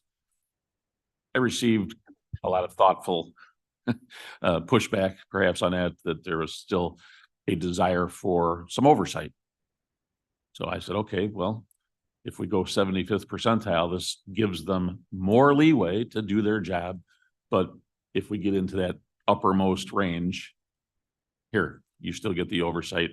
This other method is triggered and more eyes will be on it and some more discussion. So it Thank seemed you. like a Thank you. good compromise. Yes, sir. Mr. Berman. Again. Do we all understand the procedure that goes through when you want to hire someone? Do we all understand? Guaranteed. Well, that's what I'm getting at.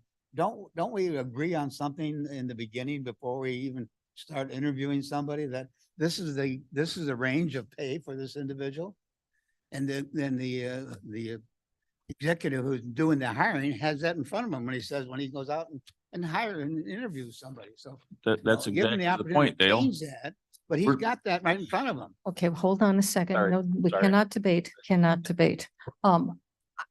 agree. I think we're ready to vote. I think we're ready to take the vote on the amendment. Are you all in agreement to take the vote on the amendment, which is to suggested that we bring it up from the first I think in the little box, the first line would read. to the seventh, third, And then above third. the third Oh, quartile in to that- 75%. In that case, I would move that we move it to the full, just allow the whole thing. Hold on, That's a motion on the floor. we already have a motion on the floor. Well, so this let's- is an amendment to the amendment. Be Recognize- out of order until you vote on the We amendment. got to do the amendment first. Can't amend the amendment. Just hold on a second. One step at a time. All right, clerk, before they continue. I would just like to understand that in verbiage. So in. You want to in read that the- again? I think that if you just at the bottom of number 4, you got a little box there, it says hiring range and approval required. Yeah. Because somebody mute Bates, please. Oh, Mr. Doherty, can Oh. you, Mr. Doherty, I'm going to recognize you, but we just want some. They requested he be muted. Bates, can you, An open mic somewhere. it's on, if you want to turn it off? Oh, yes, thank you, thank you. We've got multiple things going on. Okay. All right. So in that box, the next line down under hiring range, I think if it read minimum to third quartile, and then the line below that would just say above third quartile. The lines to the right would remain the same. Above third or third to max. You pick which way you like it, I guess. Can we pull that up on the screen, please? It's, Mr. Davis, 768. can you pull that up, Mark, so everyone can see? what about the Human There you go. Resources Committee? Keep on going. Keep on going. Last page. I wasn't trying There to you do go. anything other than giving Everybody can directors see it at the bottom of up the to page. 75% before anything else happened. Bit larger if you can. Let me do this. I got that. So first quartile to minimum to first quartile, right? No. Trust me. I hear what you're Very saying. lucky to get. Right, minimum to. That's right, third, so. Then there's a third. Third quartile to max. You know, you can talk about, oh, we Third got it. quartile. Or you get paid for a whole day. And then underneath. Everybody understand what we're doing right now? Okay. Point of information. Oh, sorry, go ahead. So here we go. So it's minimum to the first hiring range, minimum to third quartile, Right, and then third quartile to maximum okay. within that range. And then anything above maximum would then be the Human Services Committee? then it gets bumped up. My understanding, please correct me if I'm wrong. If it goes up to maximum, then it goes up to a different range. Because there's three, you only have two up there in the hiring range. There's the third level, which would be the Human Resources Committee. So we haven't, And that wasn't addressed. We're addressing that. right Okay. now. That would be eliminated. That would have to be eliminated. So instead of it going to full committee, it's only going to, I'm in opposition to going to the Human Resources Department. It should go to full committee. The county board should be the one deciding, not an individual department over another individual department. Oh, you know, what, Yeah. I didn't scroll down far enough. All right, so we have, Yes, that would be another amendment. Is that a to- friendly amendment, Mr. Davis? it could be included in this, Yeah. the Say third, the yes. third Yeah. change would the line to the right there. Yes. Yes, would be Thank you. Human Services Committee It's- instead of Human Resources Department. I should have scrolled further on my. Yes. And then you would eliminate line 3 of that table? You would only require 2 lines then in this. I'm case. just confirming. Here it is, that Yes. one. Yes. Line 3, yes. Line 3's gone. The middle Well, line is this is gone. a friendly amendment to that. All right, the seconder, I believe, is no longer here. Davis. Correct. She's not. Okay, so we need to have. Gates was the seconder to Mr. Davis' motion. All right, so what Yeah. happens now? Parliamentary procedure. So if So is it Mr. Davis is trying to amend his motion to amend to incorporate the additional language, we would need a new second. Is there somebody else who would? I'll second. Second, Ms. Strathman. Okay, thank you. And Strathman's good. Tried to amend it, you wouldn't let? Yes, absolutely. Are they amending? Quickly, Thank so you. we know what we're doing here. Oh, absolutely. The hiring range and the approval required, we're going from 3 boxes to 2 boxes? Correct. Okay, Yep. and in the first box, Did initially and then. department head and elected official approval is up to what amount? Third quarter. Minimum to third quartile. Davis initially. Order to the maximum recommendations is and now- the human Services services. Committee. Correct. Okay, good. Okay, everybody understanding? Okay, good point, Ms. Molina. We're ready to call the vote. Yes. Let's call the vote, Mr. Sturgis, please. All right, this is, You know what, Madam Chair, Yes. no, no, I've been working on this for 15 to 18 months. Unless you're hard stopping me, this is, what do you mean I can't talk? I mean, this is really, all we're trying to do, if I have authority to speak, yes. this is hundreds of hours of work. The guardrails that we're trying to put in, nobody's trying to grab power. Nobody's trying to, we have a budget that is so tight. All we're saying is there's some guardrails put in here. And if we're going to go from 3/4 of the salary range to above that, we should check in with somebody. I don't want that authority. I don't need to come to my committee. I'm just saying an executive director, I don't care who that executive director is, should be bouncing it off of somebody else to make sure it passes muster. Otherwise, what is our role as a board of directors? To be giving, I mean, it should be something that's in there that says, hey, guys, we're bouncing right up against the salary cap wall on this. Have we checked all the boxes and made sure that we're doing it so that when Ron's department goes to Mark's department and said, why did he get to do it and we didn't get to do it? There's some equitable way to defend that. That's all I'm suggesting. I'm not, nobody's trying to take something away or gain power or add another step. I mean, all we're trying to suggest is some guardrails when you have a budget that's as tight as ours. That's the suggestion. So Chris, I mean, it is as strongly as I can, going to the full and not doing that. I don't think abdicating that role away from the board, I don't know that that's Mark going to 3/4. If that's an acceptable threshold for a guardrail, okie dokie. And I mean, that is what we're voting on right yeah, now. so And that's the amendment at the moment. That, just the 3/4, not the other suggestion. Yes, Mr. Ford.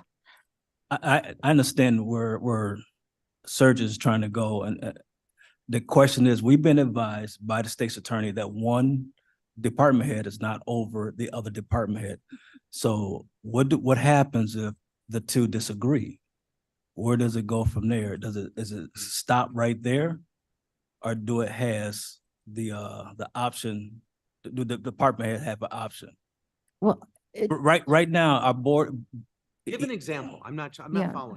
if it goes if one department head goes to HR and HR disagree, but the department head feels like they're right about what they're trying to do, then where does it go from there? How do you get? We're taking the human resource department line out and it goes to human Okay. service committee.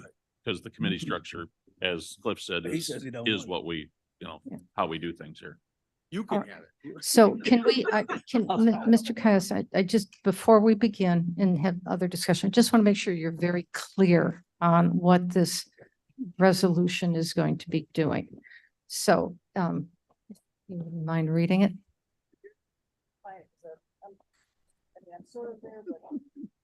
Okay. All right, so, please correct me if I'm wrong. Hiring range, minimum to third quartile, department head, elected official. Yes.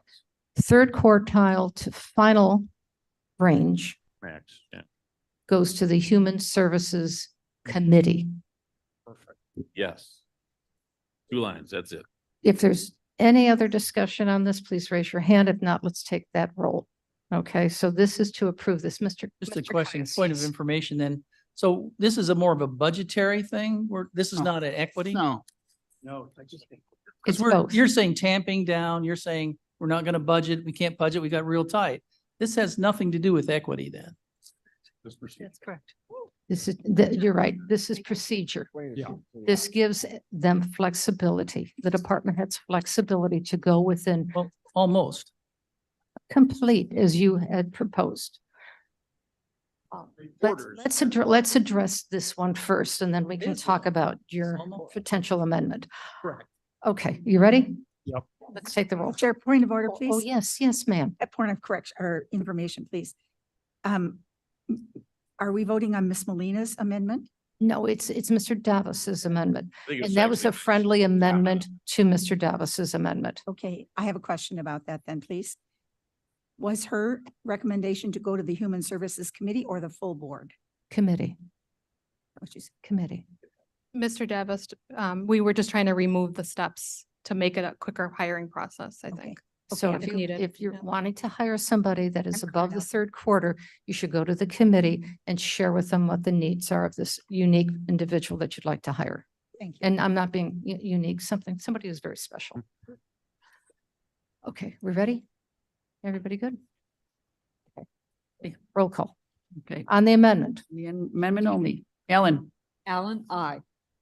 Bates, Bates, she's gone. Berman, No. Doherty, Oh, yes. Davis, Yes. Ford, Board, yes. Gums, Yes. Juby, Juby, I. Kenyon, Yes. Caius, Yes, no. Leonard, Leonard, yes. Lewis, Lewis, yes. Linder, Linder, yes. Molina, Molina, yes. Roth, Roth, yes. Sanchez, Sanchez, yes. Silva, Silva, yes. Rathman, Rathman, yes. Surges, Yes. Tarver, Yes. Tepe, No. Williams is gone, and Young. Yes. It passes. Okay. Bates, yes, if allowed, please. Yes, welcome back, Ms. Bates. We have permission to allow Ms. Bates to Yes. vote? Yes. All right, thank you. Thank you. No, no. No. Play nice, boys. All right. All right, Mr. Caius, yes, sir. Okay, with in mind, the last statement before we pass this was to make this as easy to hire as possible. I would move to amend the amendment to allow the director to hire up to the full amount, all the way up to the full quartile. Otherwise, so if they're not in the, well, that's a discussion. I would say we do it all the way through the If I, third if I- quarter, fourth if I quartile. have your permission, at this point, I think that we need to bring in one of our staff, and maybe Ms. Labrillo. Can, Ms. Labrillo, oh, we need a second. Would anybody Second. second that? Ms. Gums Gums will second. seconds it. Thank you, Ms. Combs. Ms. Liberal, could you please address what would happen when they go up to the full quarter as you discussed with me? The primary issue in widening that range to whatever level you see, and this is just to let you know the implications of that decision if you choose to make it, is when trying to maintain equity with your staff. If you bring new staff in at a very high salary, what you do is you typically then lose your equity with the existing salary that are not that high. So when we established those percentiles and put our existing staff into those percentiles, you do threaten that equity when you start to bring in staff at higher ranges. So the way you shared with me is that if you hire somebody at the top range and then the following year comes and they're above that range, then you would have to put them in a higher range. The next, instead of like a 14, they would be discussed to go into a 15. No, specifically if they were put at the top of the range, and there would be no room to give them additional merit increases would be the other implication. Without making that adjustment into a higher range. Which would require an increase in responsibilities in order to put someone into a new grade. Okay, thank you. Thank you. Problem. Well, I think that depends on the department. Okay, yes, Ms. Combs. I apologize here, but I've had a lot of feedback from individuals in reference to this thing. Can you lay out for me how this affects merit increases overall? I think there's some perception, and rightfully so, that the merit increases are an issue. Is there more restrictions on these increases now? This even adjusted? I first of all, I have not heard any feedback, any concerns about merit increases. There is an entire procedure associated with merit increases in the policy where it very clearly outlines. Previous to this policy, there was no merit increase whatsoever within King County. We did not have a merit increase policy. We did not have a merit increase process. We did not have a merit increase pool. So this policy does add that, as well as the guidelines around it, which ultimately it would be up to the board to assign a merit increase pool at the budget time if they felt that was appropriate, and to determine how much that is. That merit increase pool by this policy would then go to the department head to make a determination. They would need to do evaluations for their team and submit those evaluations, and they would have discretion of that merit pool, sole discretion of the merit pool. If someone were outside of the range, at or above the top of the range, that merit increase would need to be given in a lump sum rather than addition to their salary, which is then compounded by cost of living increases, and allows them to essentially climb well above the range. So they would still be able to provide some kind of merit increase, but it would have to be done in a lump sum.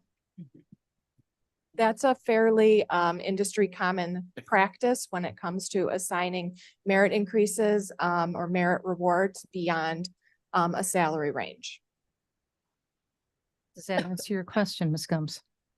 And remember, this is just for the people that the county, God bless you, is in charge of, not other elected officials who have their own ability to adjust. Understood. I'm having difficulty wrapping my mind around it because we have two sections. We have a lump sum and we have merit increase system. So, and that's my fault. Yes, Mr. Surges. I guess my comment at this point is, literally, if we could just give this 3 months, 6 months running. If this is proving to be problematic and somebody says we missed 2 hires because of this, we will adjust it immediately. On the other hand, if we get to the end of the year and nobody's complained and it's all gone smoothly, and those bumpers or those guardrails have really proven to be something that's embraced, I think that's a positive step. We can always alter this. We can always go back and amend it. We're just looking to say, this is kind of, I think, we haven't had yet, we've kind of had yet, and if I can address, some of the thoughts in the room, and, Kathy and Jamie will, not sanction me saying this, but, we live in a society right now where these kids coming out of college and these young professionals are saying, this is my range in the open market. The problem is it's higher than the people that have been here for 30 years. And we don't, and when I say we, employers in general, not just the county, we haven't come up with a way to address that. What we can't do is simply say, hey, if we hired this guy here or lady here, we're going to bring everybody up to that standard. And oh my gosh, your budget, where is that money coming from? It's not there. And so we don't know all the answers, but we have a pretty good grasp on the questions coming through. And all I'm asking is a little bit of a leap of faith to say, we're going to give this a whirl and then get on to the external equity portion of this. Let's give this a whirl. If it proves to be problematic, we can come back and adjust it immediately. We've been tweaking all the way along running stuff past the state's attorney's office to say, oh my gosh, I didn't realize that was a problem. How do we smooth this over? How do we correct this? What do we do? And we've come back to you numerous times to say, we need to tweak this really quick. And this might prove to be, but if we get to July and this hasn't even come up, so that's kind of where I'm at. And that's not an indictment on anybody. That's not Ron to answer department head versus department head. Nobody's trying to, so that's all I'm asking for at this point is let's try it with a guardrail. If it blows up in our face, we'll know pretty quick, guys. If it doesn't, we're doing our job as a board of directors and Correct. yeah, I would agree. I would agree. But yes, Ms. Combs. Thank you. Mr. Sturgis and the team, I appreciate everything. You said if things come up, and this is the problem, is that they recently came up. So to me, and I know they've come up to other board members from folks. So if I'd have known this like a week ago and there was issues with it from other people, I probably would have talked about it a week ago, but literally like this morning, last night, and several days ago. So that's why I'm bringing it up now. And I know it sucks, so I'm sorry about that. Part of the question, maybe I should have just asked it, is why are there no merit increases included? Why did we not do that for our existing employees now? like, why haven't we done it for the past 100 years? I don't know. Like, yeah, so. It's not, that's. Well, and to be fair, Michelle, I don't mean to interrupt you, and we want to talk about merit increases, but that's not Going to. germane to this. Well, but it's in a policy and people have a perception about what's happening to them. So I needed to be clearly articulated what's happening to those folks. They don't have one now.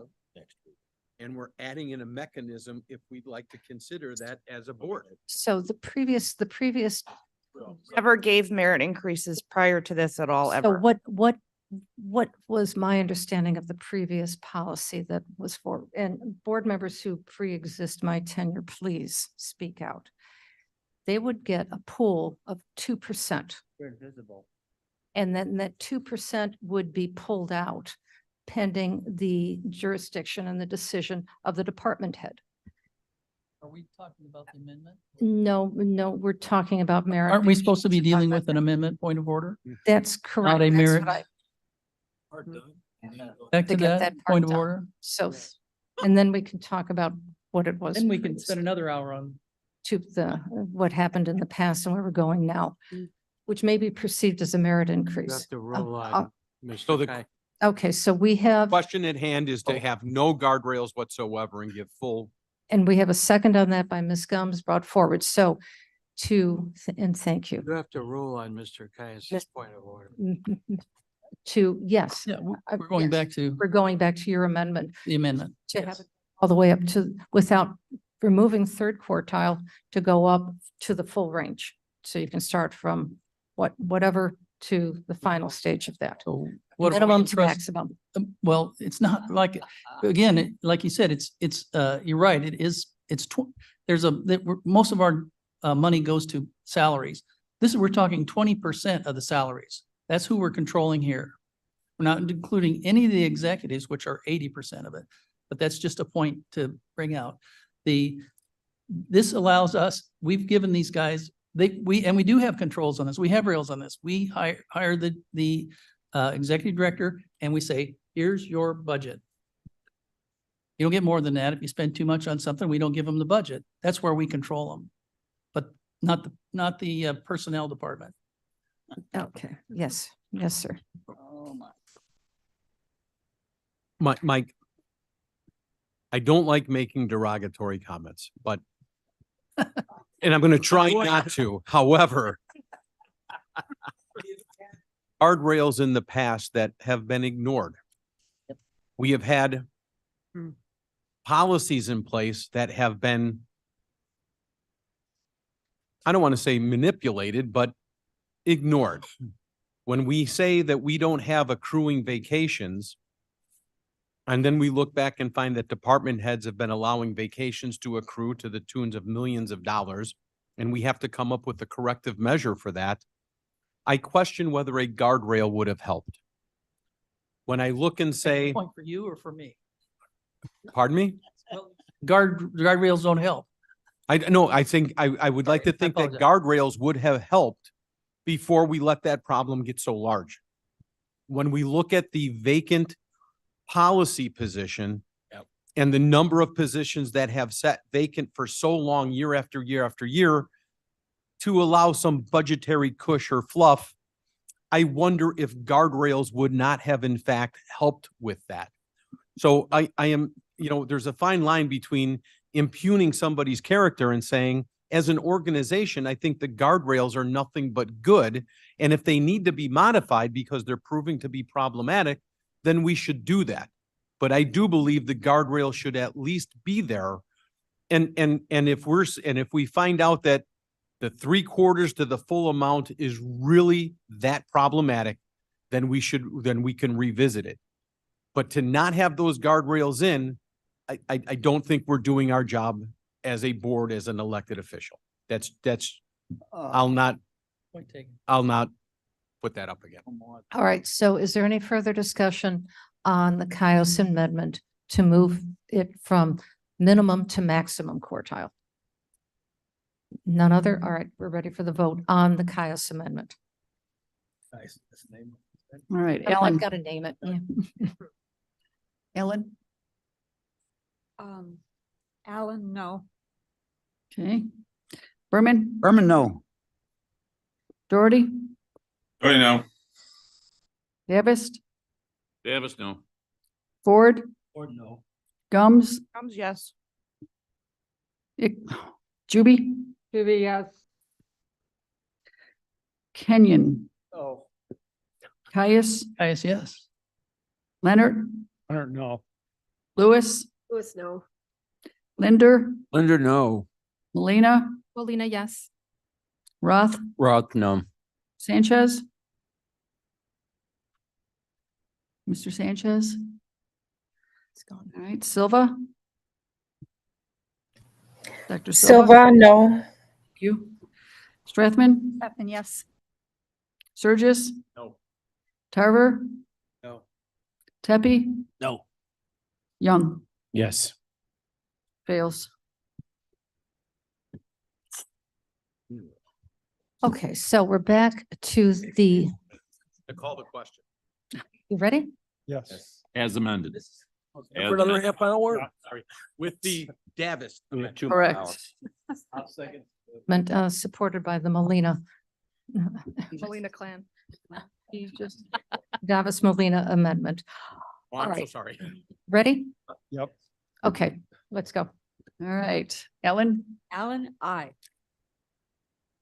Berman, No. Doherty, Yes.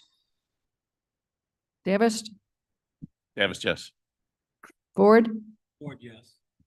Gums, Comes no. Juby, aye.